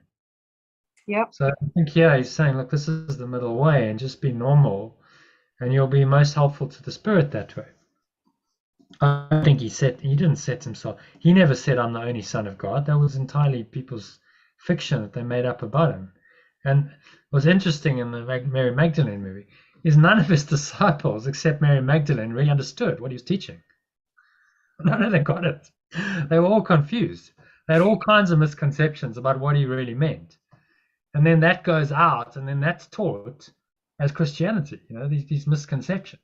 She actually really got it. She said, maybe you just misperceived, because they, being men, all thought that he was going to come and and overthrow the Romans. There was going to be some kind of revolution on the level of form, and that he would then be the king and he'd overthrow the Roman Empire. And they were all waiting for him to start the revolution. And then he gets crucified, and they're like, oh my God, this isn't going to plan. This isn't what it should have been. And she says, maybe you've all misperceived. Actually, this wasn't what he was teaching at all. Mm. Very, very interesting. Yeah, I think you'd enjoy it. If you watch it, so Yeah, definitely. have a watch sometime. Okay. Okay, so where are we? Does that? I don't think that needs any translation. Where you call to them so they may follow you. I think we're probably okay with it as it is. Would you say? I can't see any obvious translations there. No, it's good as it is. As it is. Okay. All right. So number 7.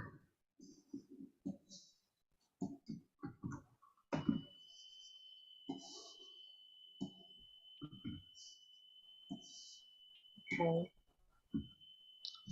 Okay. All roads will lead to this one in the end. Can't really see it there. Oh, yeah. For sacrifice and deprivation are paths that lead nowhere, choices for defeat and aims that will remain impossible. All this steps back as truth comes forth in you to lead your brothers from the ways of death and set them on the way to happiness. Their suffering is but illusion, but they need a guide to lead them out of it, for the mistake illusion for the truth. Okay. So just to remind me again, it says all roads will lead to this one in the end. So reference to the previous paragraph.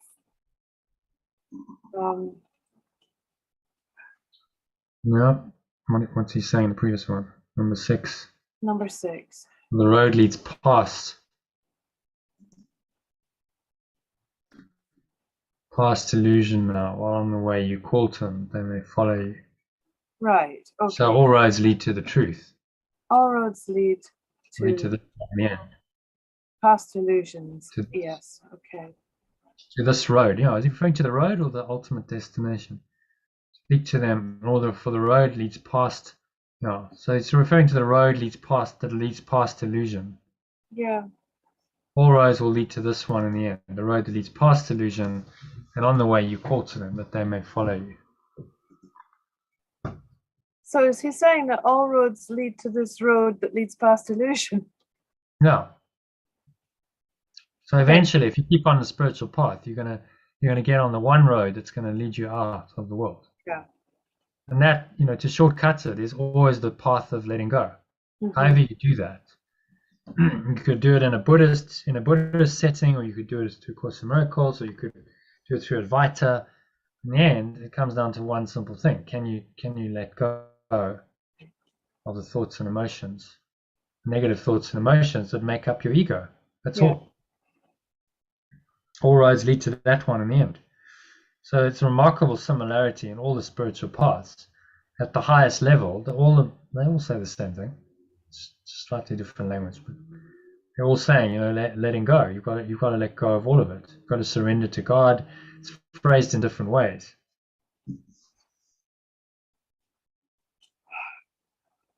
So, for sacrifice and deprivation are paths that lead nowhere, choices for defeat, and aims that will remain impossible. All this steps back as truth comes forth in you to lead your brothers from the ways of death. So, to lead your companions from the ways of death and set them on the way to happiness. Their suffering is but illusion, yet they need a guide to lead them out of it, or the mistake illusion for the truth.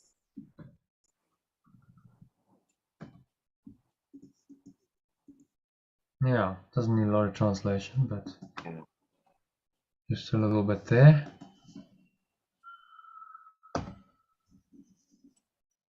Okay, so you want to get a little summary of that? What's he saying there?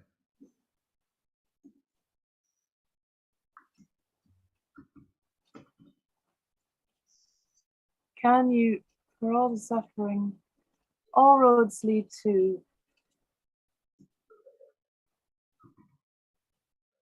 the ultimate truth. Sacrifice and deprivation are cul-de-sacs. Yeah, you choose for defeat and aims that will never be fulfillable. Wow. But as the teacher, the truth comes forth, and you get to be the way shower, pointing your companions away from the ways of death and set them on the road to happiness. They understand, they can understand their suffering is only illusion, but they need a guide, for they mistake their illusion for the truth. They believe that death and illusion is the only way. And you're there to be the teacher to tell them that's not the case. This is actually a perfect lesson to end the day with, after the way it began for me this morning, with talking to this person.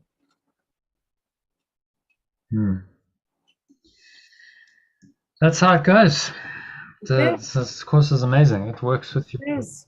Your life blends into the teaching, and you start realizing that this is your hero's journey. You're on a journey, and you've been guided, and just the lessons come in when they need it. And it's extraordinary how it's coordinated. You can't really fathom it. How does that work? But I suppose you could say, well, it's just truth is true and it's applicable in every situation. But it seems like the lessons you get are so applicable to whatever you're actually experiencing, that it's kind of uncanny. It's synchronistic in the extreme. Yeah, it's not just random, isn't it? Yeah, wonderful. Which then leads you to go, okay, well, actually, there is a power, there is a presence, which you call the Holy Spirit, that's guiding me. Well, I'm not alone, and actually, there's some kind of purpose here, and there's some kind of meaning to my life. And it's not just sort of random scattered events. It's actually, there's a direction here.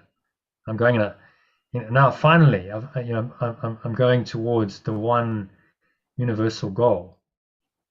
That is the destination of everyone. Yes. And is built into the structure of this time-space illusion as that final destination. Finally, I found it, and if I listen to this voice, it's just going to guide me on it, and it will take me out of here. Because that's how it's been designed. And that's faith, isn't it? It's like, okay, so actually God has designed this.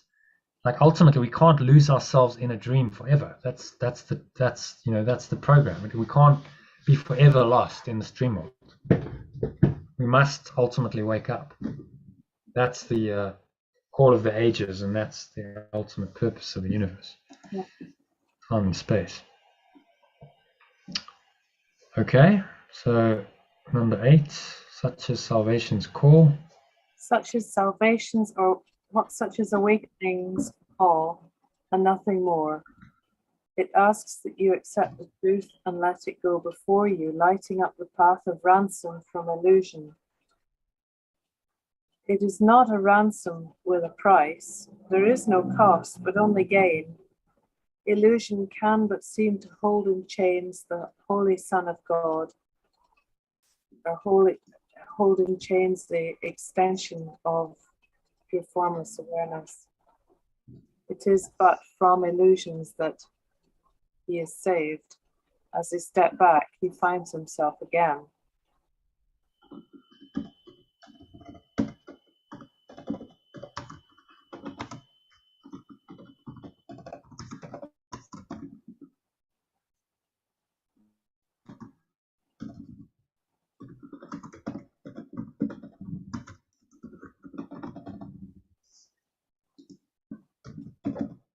A highly aware extension of pure formless awareness.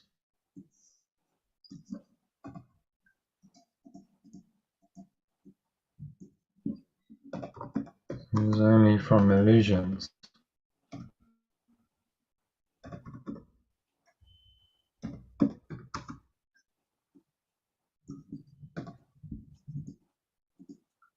He is saved. He is awakened. Oh yeah. So there's no sacrifice. We keep saved in the context. When we talk about there's no cost but only gain, illusion can only seem to hold in chains. Fully aware. It's only from illusions he is freed. How about freed? I like that. Mm-hmm. Yeah. It's like chains. Yes. Well, I think that's appropriate. It's only from illusions. It is only from illusions he is freed. He is freed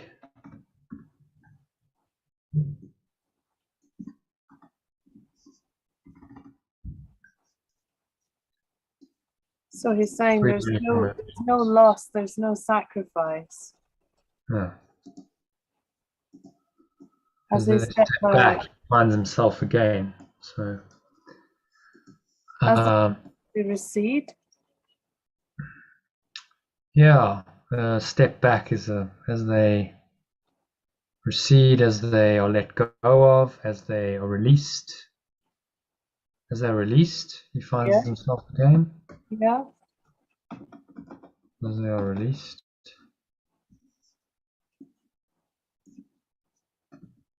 he finds himself again. Mm. Rather than step back, because I know what he's trying to say, but it's the illusion doesn't really step back. It's you release them. Got it. He finds himself again. Okay, so any thoughts on that? Do you want to give a little summary?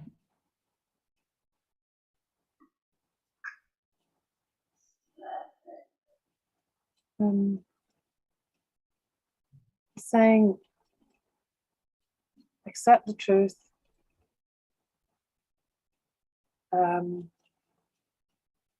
Accept the truth. There is no price to pay for accepting the truth. There is only gain. Yeah. Yeah. So whatever you think you're losing, it's not really loss because it No, was never real. it was never So really. there seems to be some kind of, so-called sacrifice on the path. Mm, You're only ever sacrificing an illusion, so it was never real. mm. So in truth, there's no sacrifice.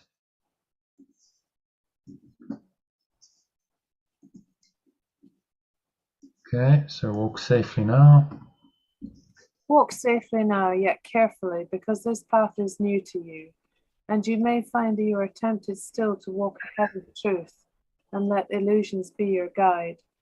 Your wholly aware brothers, wholly aware companions have been given you to follow in your footsteps as you walk with certainty of purpose to the truth.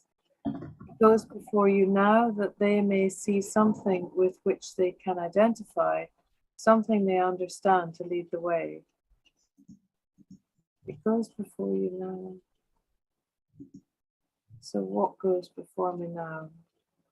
My certainty of purpose goes before me now. Yes, okay.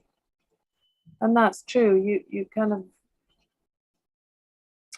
gain a certainty of purpose, and people see that this is something they can identify with, something they're attracted to say, oh, you seem to have discovered something, you seem to know something, or what is it, why are you so calm, I would like to be calm. Yeah. Exactly. By example, let's see. Mm. Goes before you now, so that they may see.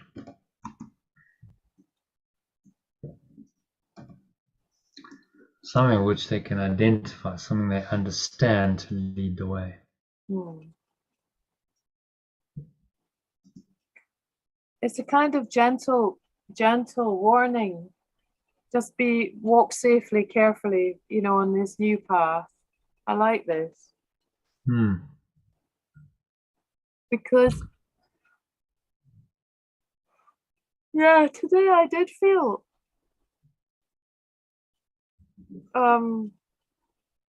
not lost, but kind of wow on new ground, exactly, on a new path. I thought, bloody hell, 6 months ago, I wouldn't have stepped into this situation and said, right, I'm coming to see you. Are you in? Because she had invited me, and I was aware of exactly this, being on a new path and stepping safely. Yeah. So the thing is, when you're given the gifts of the Spirit, so that you've been given all this teaching, Mm. you're going to be called upon to use it. It's not like Spirit's going to go, oh, okay, well, it's just for Iona. That's not how it's going to work. You're going to be called upon, so you'll find probably increasingly more people are kind of going to go, okay, well, yes, I need help healing, which you're kind of doing already. You're already doing healing, but maybe it just goes to another level of it, and you go more into the spiritual healing. Mm-hmm. So the hands-on healing is a great access point, but ultimately what you're trying to do is get the person to change their mind. Yeah. And go on this whole path of inquiry and go to enlightenment. Yeah. And you're called upon to to do that. If you're learning this, you're a student, you'll be called upon to teach it. It's just how it goes. It's inevitable. And that's actually the way that you learn it more.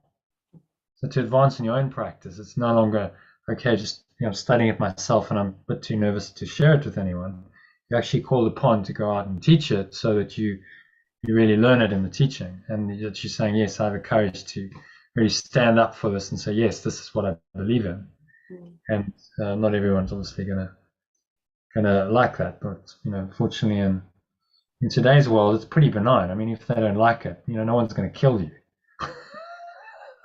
You're not going to be like killed and crucified. It's just like, okay, well, you're a bit of a weirdo, so don't come anywhere near me, sort of thing, which is actually really not that difficult to deal with. But in times gone past, I mean, the people who did this, I just in awe. I mean, think what Yeshua did. I was like, oh my God, that was just like so huge. He went and he went, okay, what needs to happen?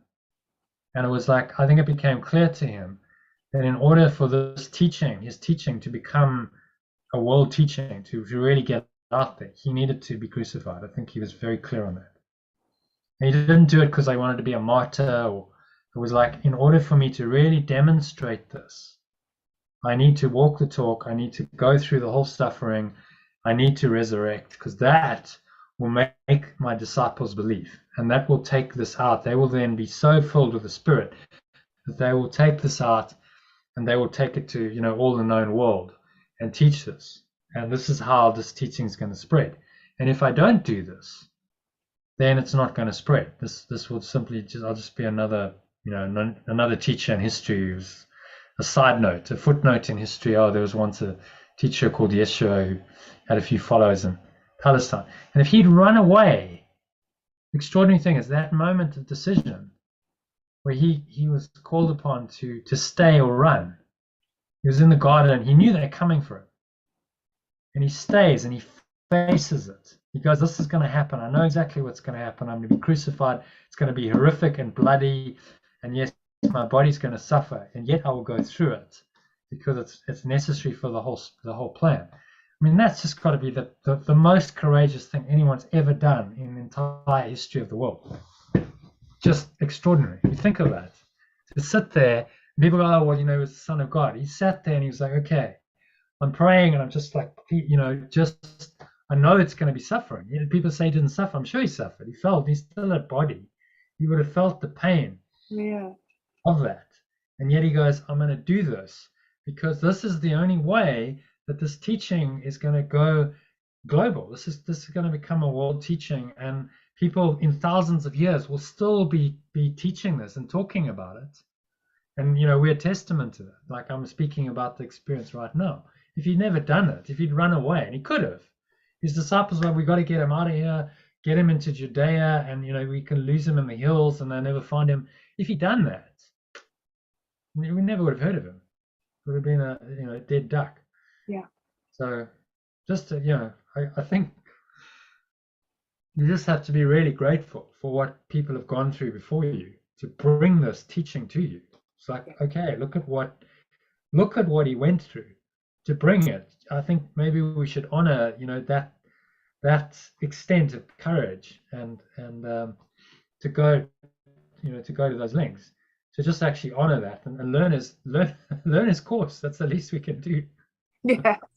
Yes, exactly. Pay attention to the course.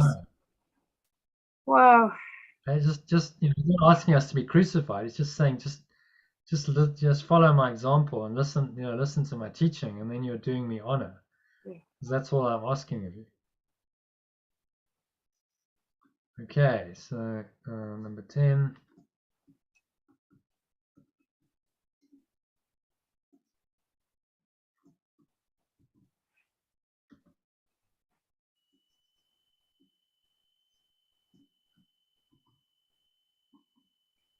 Yet at the Okay. journey's ending, there will be no gap, no distance between truth and you, and all illusions walking in the way you traveled will be gone from you as well, and nothing left to keep the truth apart from God's completion, holy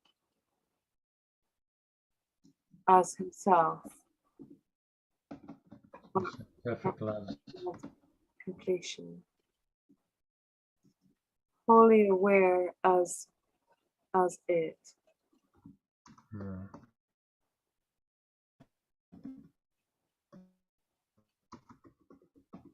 Only aware as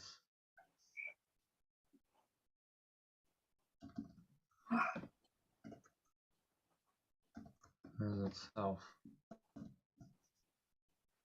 Step back in faith and let truth lead the way. You know not where you go, but one who knows goes with you. Let the one lead you with the rest. Let it lead you with the rest.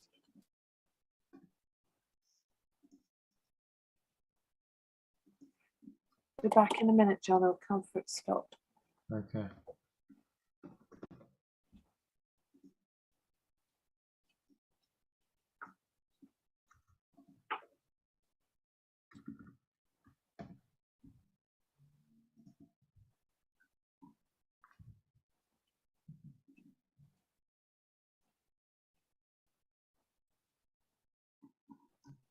Okay.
Alright. I need that as well. Alright. So last lap. Shall we finish this lesson and then do a meditation, and then we'll call it quits? Yeah. Okay, so I'm not sure I can.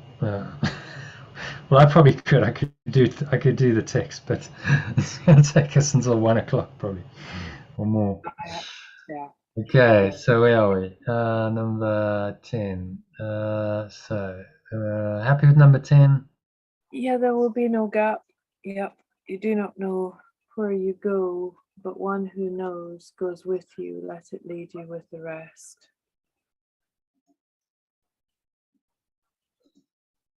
Okay, number 11. 2 paragraphs to go. No, three paragraphs to go. Are there 13? Yeah, 13.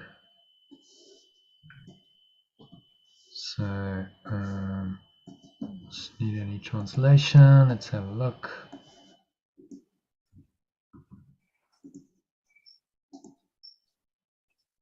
Okay. I'm So, dream I'm terrible. over. Time has closed the door on all the things that pass, and miracles are purposeless. The wholly aware extension of perfect love will make no journeys. Let's just see if I can copy this. Wholly aware. We had that earlier, didn't we? We did. Where was it? Wholly aware extension of pure forms. Okay.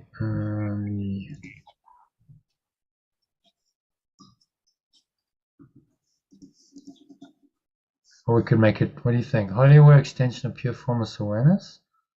Or wholly aware extension of perfect love? I think maybe the pure formless awareness works quite well. Uh-huh. Because we've got aware, aware of awareness. Happy? Yep. There will be no wish to be illusion rather than the truth. And we step forth toward this as we progress along the way that truth points out to us. This is our final journey, which we make for everyone. We must not lose our way, for as truth goes before us, so it goes before our companions who will follow us.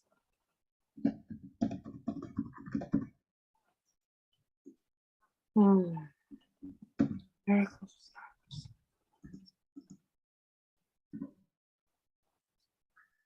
Okay, so any thoughts on that? Well, this is about when we leave this all behind, isn't it? When we become wholly aware, with no illusion, we're in full truth. Our final journey. It goes before our companion will follow us. So in the same way as we following Yeshua, that's how it works. He's the way. So he does it, and then we follow him. Yeah. Then others in time will follow us. They'll go, there was this lady called Iona, and she was really, who knows? Amazing. Oh.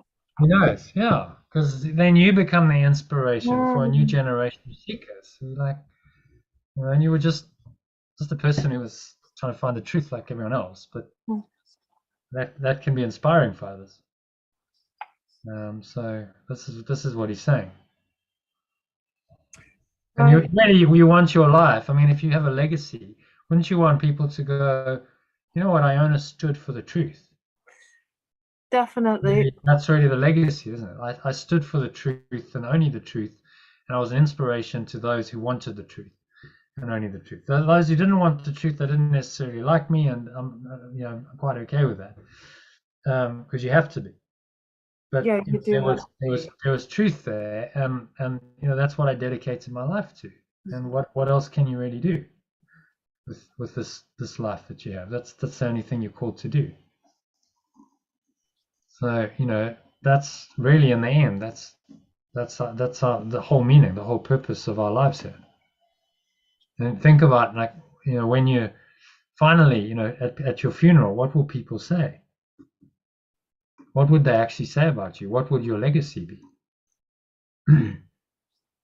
It's an interesting question, isn't it? Yeah, I thought about it. Yeah, thought about that.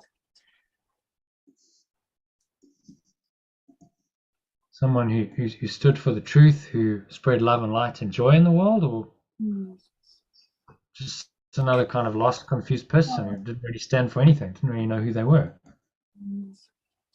No, it's definitely the former. I don't want. Oh, well, there's no option for you now. You know too much. There's no way you can go back. No Thank chance. you. That's blunt. I like that. You can't. It's true. I don't want to. How could you go back to the old way? You couldn't. I don't want to. I don't want No, to. you want to, but not possible because Yeah. that belief system's gone now. Yeah. Okay, so we walk to God. We walk to God. Pause and reflect on this. We walk to perfect love. We walk to pure formless awareness. Pause and reflect on this. Could any way be holier or more deserving of your effort? Could any way be more wholly aware or more deserving of your effort, of your love, and of your full intent? Well, yeah, precisely. What way could give you more than everything or offer less and still content the holy, truly aware truly aware extension of pure formless awareness? We walk to pure formless awareness of perfect love.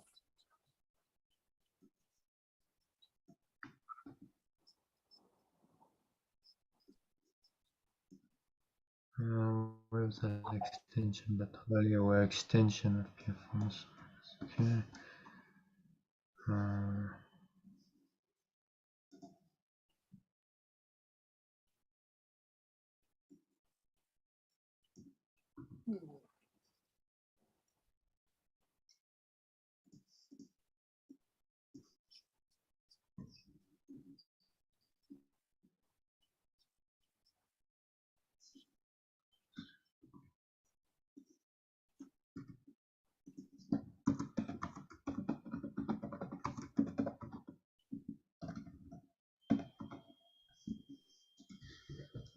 Truth that walks before us now.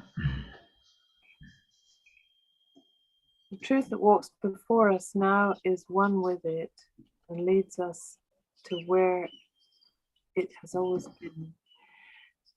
What way but this could be a path that you would choose instead? What way but this could be a path? What would accept No, this? accept that. Yeah. Could possibly be a path that you would choose instead. So really, what he's trying to do in this course is narrow down our options to one. That's the whole point. Saying there's not multiple options here. There seem to be, but if you look at all the other options, you know, with true awareness, they're not really an option. Is the ego really an option? No. So there's only one way, one road that's going to lead you out of the illusion to one truth, and you dedicate your mind and your life to that. Yeah. There's one way.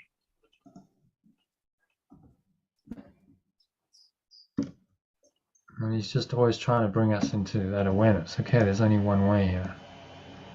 Only one way, only one truth. Follow that way, follow that truth, and it's a done deal. You can't go wrong. Mm-hmm. Because it's the truth, and it's been waiting for you forever to listen to it. Yeah. Guide you out there, out of the dream. Yeah. And he's done it before us. So you have a way show. It's like, yeah, this is doable. It's possible. It's in some impossible goal. It's actually quite simple. Yeah. And he goes, wow, you people make it really complicated. It's not complicated. It's not difficult. Yeah. So you're sort of saying, don't overcomplicate it. Be humble. Yeah. Yes. Yeah. And just let go. Just do what you need to do. Yeah. All of the grand giving notice to the ego and all the spiritual stuff that goes with it. All of that's not ultimately going to work. Suppose if you're really dedicated and you go, let's say in a more formal tradition, and you're a monk and you shave your head and you spend hours and hours meditating. I suppose because of the intent, eventually maybe it will work. But he did say a few sections ago, if you remember, he said this way is tedious. It's tedious. Yes. It's tedious boring and long and and uncomfortable. unnecessary. You don't need all of that. You can just collapse it and let go in your daily life. Just let go of whatever's arising. Yeah. Not I was all of it. never tempted to do that, but I was still relieved to hear that, to read that. Yeah, I mean, it's always kind of, I thought maybe go to India, but somehow it just hasn't arisen. And I suppose, and you get onto the course, and he's not saying leave the world.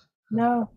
Renounce and go into a place where you're not getting tested. He says do it in the world. It was given in New York City. I mean, that gives you a clue.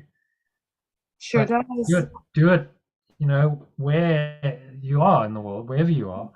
And if there's difficulty and stress and all of that, that's so much the better, because that's exactly where it's needed. As there really was in that department. Yeah. So he gives it where it's needed, and saying you don't have to go. I mean, Ken Wapnick was about to go to India and search for the truth, and then he got invited to this little talk and talked to Helen and Bill, and he was like, I've got it. The truth is right here in my hometown. I don't need to go anywhere. And he didn't go anywhere. He just, I'm not sure if he ever traveled to India. He just stayed there and went, this is the truth is right here. Let me just learn it here and teach it here. Okay, so number 13. Oh, your feet are safely set upon the road that leads the world to pure formless awareness of perfect love. Let me just go grab one of these. To type it again.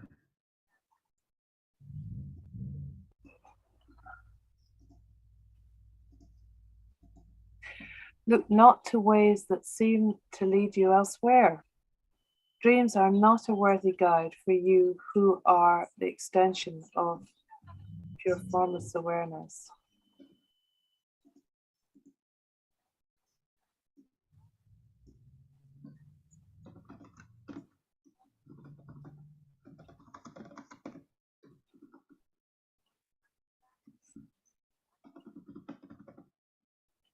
Let's say keep us perfect. It's perfect love's extension.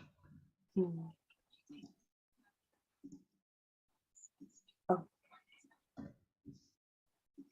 Forget not, it has placed. Yeah. Do not forget. Right. That it has placed its hand in yours. That love has placed its hand.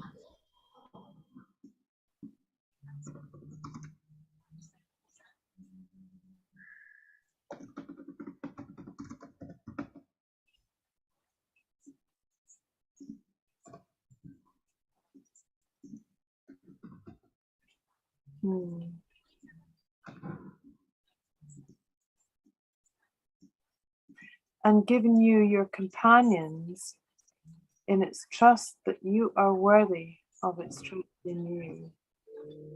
In perfect love's trust that you are worthy of its trust in you.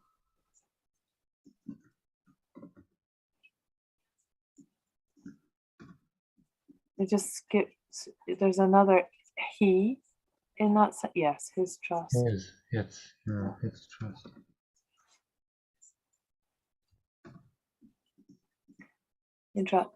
It cannot be deceived, or perfect, Its trust has made your pathway certain and your goals secure. You will not fail your companions nor yourself. Well, that's just exactly what you were saying. You're on your road. There's no turning back. It's all okay. Your companions are with you. The good news is I know you're finally getting out of this place. I mean, isn't that just such good news? You can actually another word for place. Out of this place. Dream world, this illusion, this whatever. Yeah. Finally escaping, and you can do it in this lifetime. I mean, that's just wow. Yeah. It's so exciting. That doesn't make you smile. It is. It's like no more shit to deal with ever. That's it. This is it. Done. The last lap, the final teaching. You just need to learn it well, and you're done.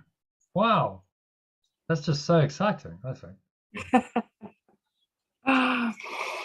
It's a wonderful lesson. This I was Yeah. reading it yesterday. It's Yeah. amazing, amazing lesson. Okay. The rest is training your pathway certain, your goal secure. You will not fail your brothers. Your I don't companion. think we should put nor. I think it should be or, don't you? You will not fail your brothers or yourself. Not fail your brothers or yourself. And not fail your companions or yourself. Yeah. But he always uses nor, so it's like a double negative. But I'm not sure that's actually correct. You will not fail your companions or yourself. That's Because the not fail applies to yourself. You will not fail yourself. Take away your companions, and you would say you will not fail yourself. You wouldn't say you will not fail nor yourself. true. I don't know. What do you think? I mean, that Or. seems to Yeah, or is good. fail your companions or yourself. Okay. Okay. So thoughts on that? You want to read it? Read it. That's quite a bit to translate. So read it from the top. Your feet are safely set upon the road that leads the world to pure formless awareness of perfect love. Do not look to ways that seem to lead you elsewhere. Dreams are not a worthy guide for you who are perfect love's extension. Do not forget that perfect love has placed its hand in yours and given you your companions in its trust that you are worthy of its trust in you. It cannot be deceived. Its trust has made your pathway certain and your goal secure. You will not fail your companions or yourself.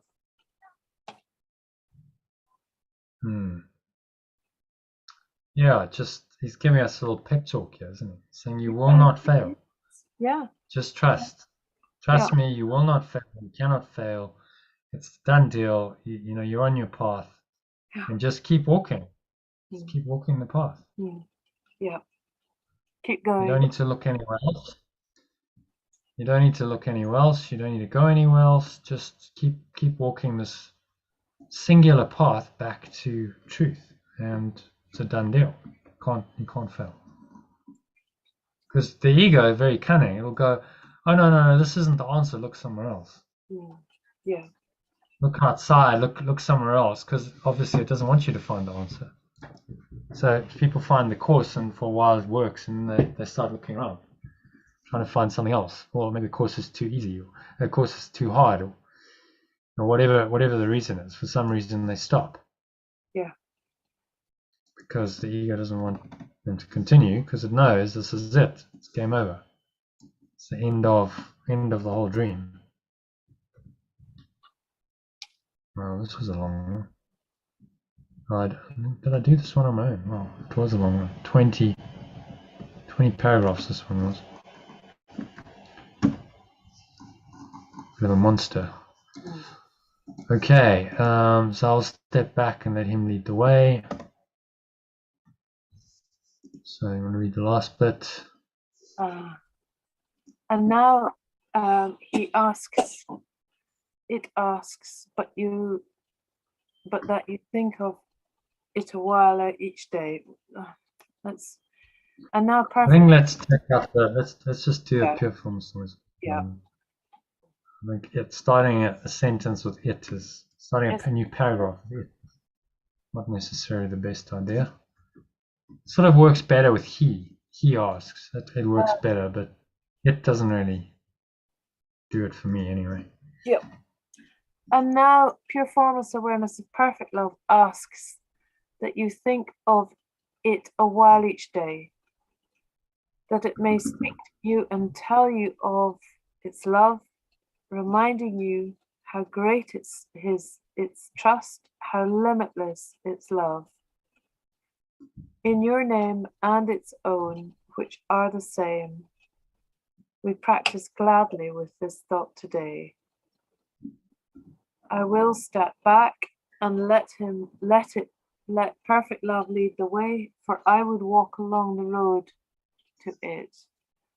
I would step back.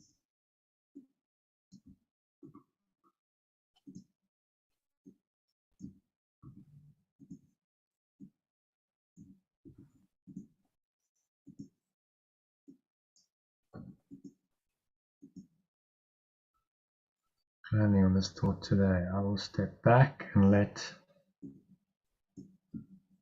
it lead the way. I will walk along the road to it. Back and let, how about perfect love?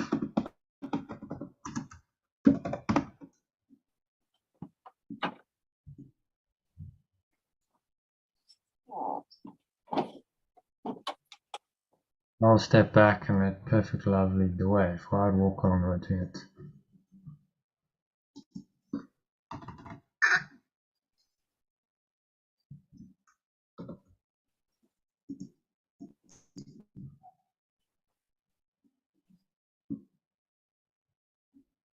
Okay. So that's, yeah, any thoughts on that last one?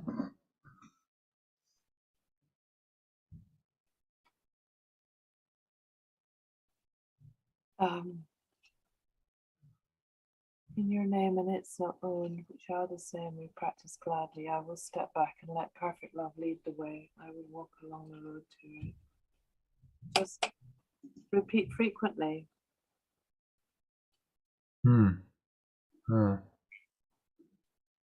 Just remind yourself, this is what you're doing. Every day you're walking along the road. This ultimate destination, the presence is with you.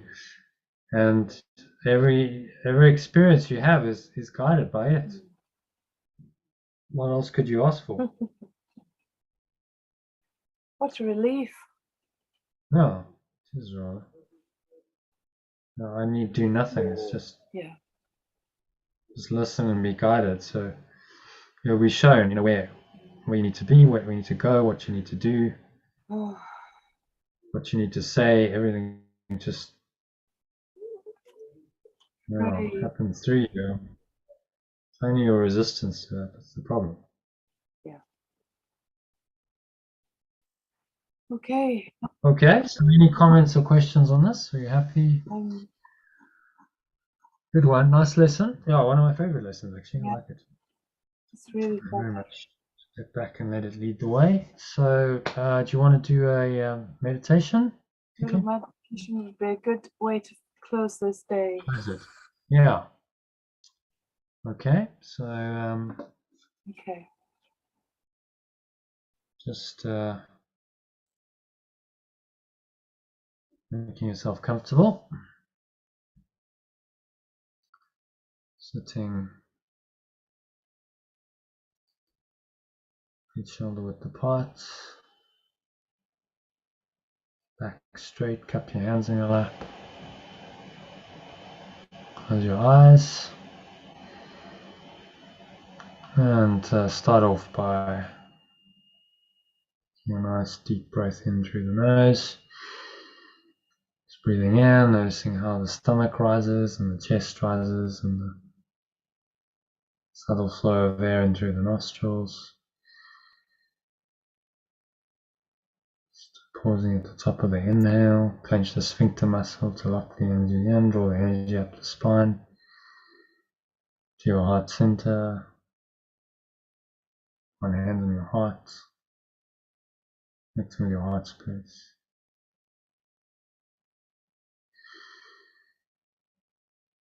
Breathe it in, just absorb the perfect love that this lesson talks about.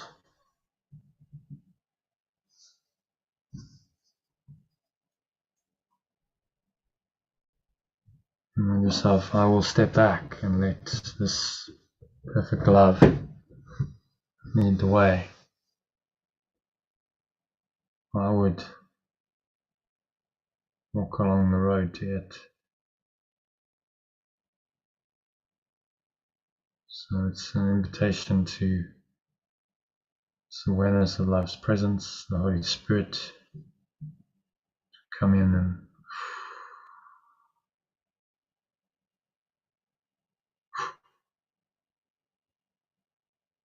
exhales, blow it all away. Dark clouds leaving any dark thoughts, any emotions, any sensations that are seemingly blocking perfect love's presence.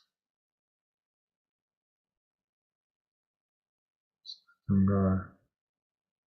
So nothing as they really are.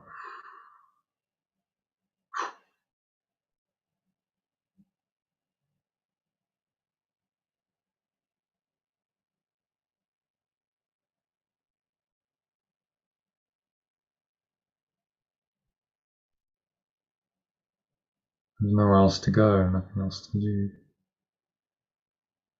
nothing else to think about. Just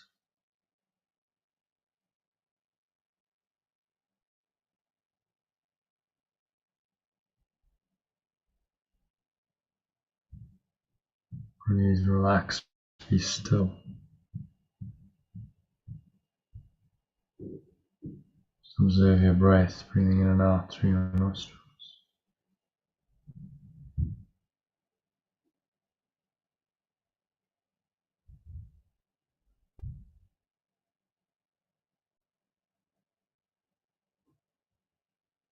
Nowhere else to go, nothing else to do.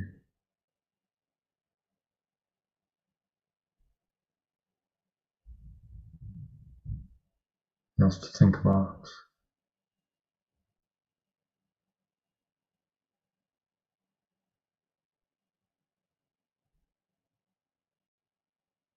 Just step back. Perfect love. Pure formless awareness, perfect love.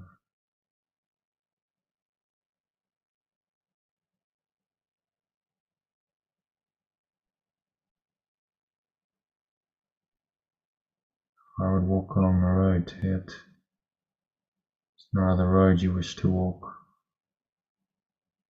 No other road, no other destination.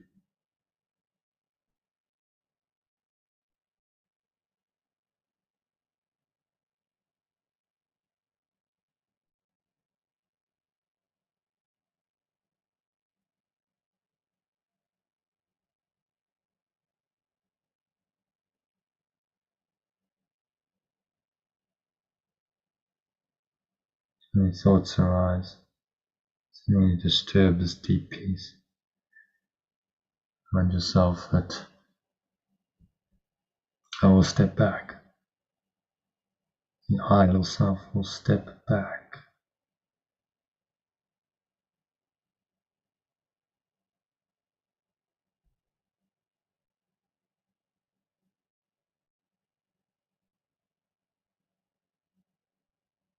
Surrender into stillness, quietness, no thoughts, no emotion.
So very gently just bring yourself back into an awareness of the body.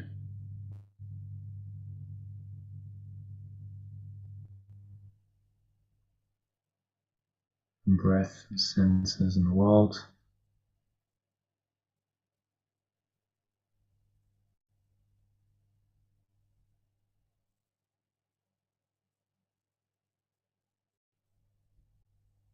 Bring yourself back on the count of 3, so breathing in, noticing how the stomach rises and the chest rises and the subtle flow of air in through the nostrils. Pausing at the top of the inhale, smile. Check in, scan your mind, notice any thoughts and emotions, any sensations.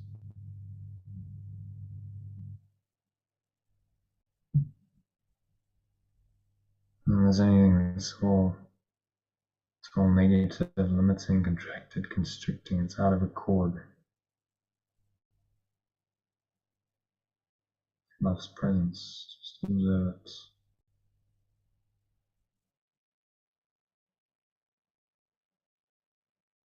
You want to let it go like dark clouds and blown away by the breeze of your breath. So you exhale and just let it go to the nothingness that really is. It's going, gone. To the nothingness that really is.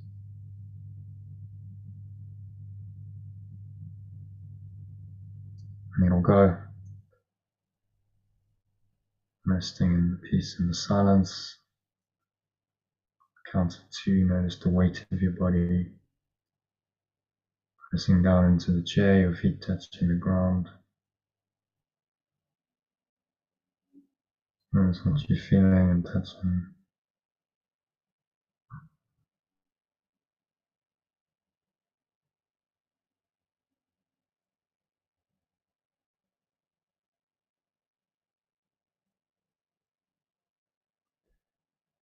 So,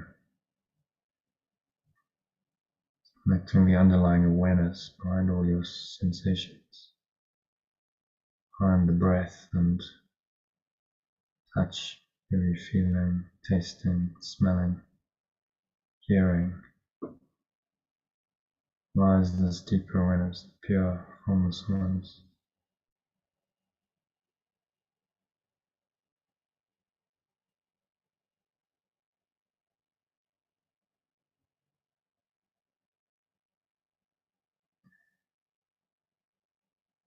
So you're going to stay rooted in this space, this deep, connected space. And let love lead the way. Tomorrow and every day this week, so that is said and so it is done.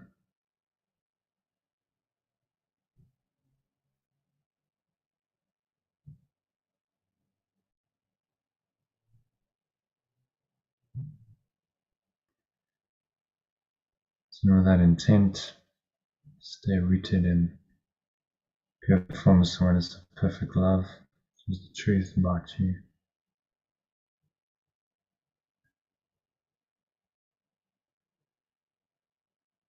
On the count of 3, open your eyes. Open your eyes. Just take a minute to look around, observing various objects in the room. From the same state of pure formless awareness, perfect love.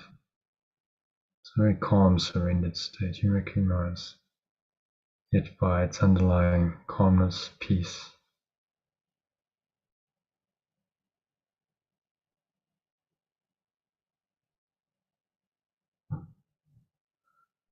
And so you just let your eyes rest randomly on whatever you happen to see. Without judgment, without interpretation, it's all the same. Into the state of samadhi, recognizing the sameness of everything. Perfect love leads the way. Perfect love underlies all of your sense perceptions. That's what it really means.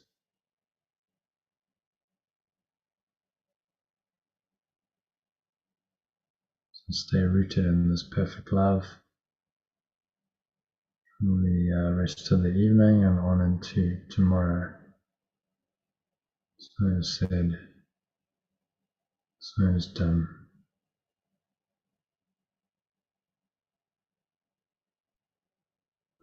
And that brings us to the end of the meditation and tonight's session. So thank you, Iona. Thank you. Namaste. Namaste. See you tomorrow afternoon. Yeah, it's my birthday. Oh, okay. Happy birthday. Well, it is actually 1 minute past 12, so I will be the first person to officially wish you happy birthday. Thank you very much. Thank you. So Hope you have a lovely day. I will have a lovely day. It's lovely already. Thank you. And I would like to go out for brunch with Kenneth and then be back to join in the afternoon. Great. Good. Okay. Join in from anytime from 12:30. You're Right. doing the text and the workbook lesson, so it'll be the whole afternoon probably. So Yep. you come a bit late, I'm sure we'll still have plenty in store. Thanks. See you later. Okay. Cheers. Thanks. Well, yeah. Namaste. Bye for now.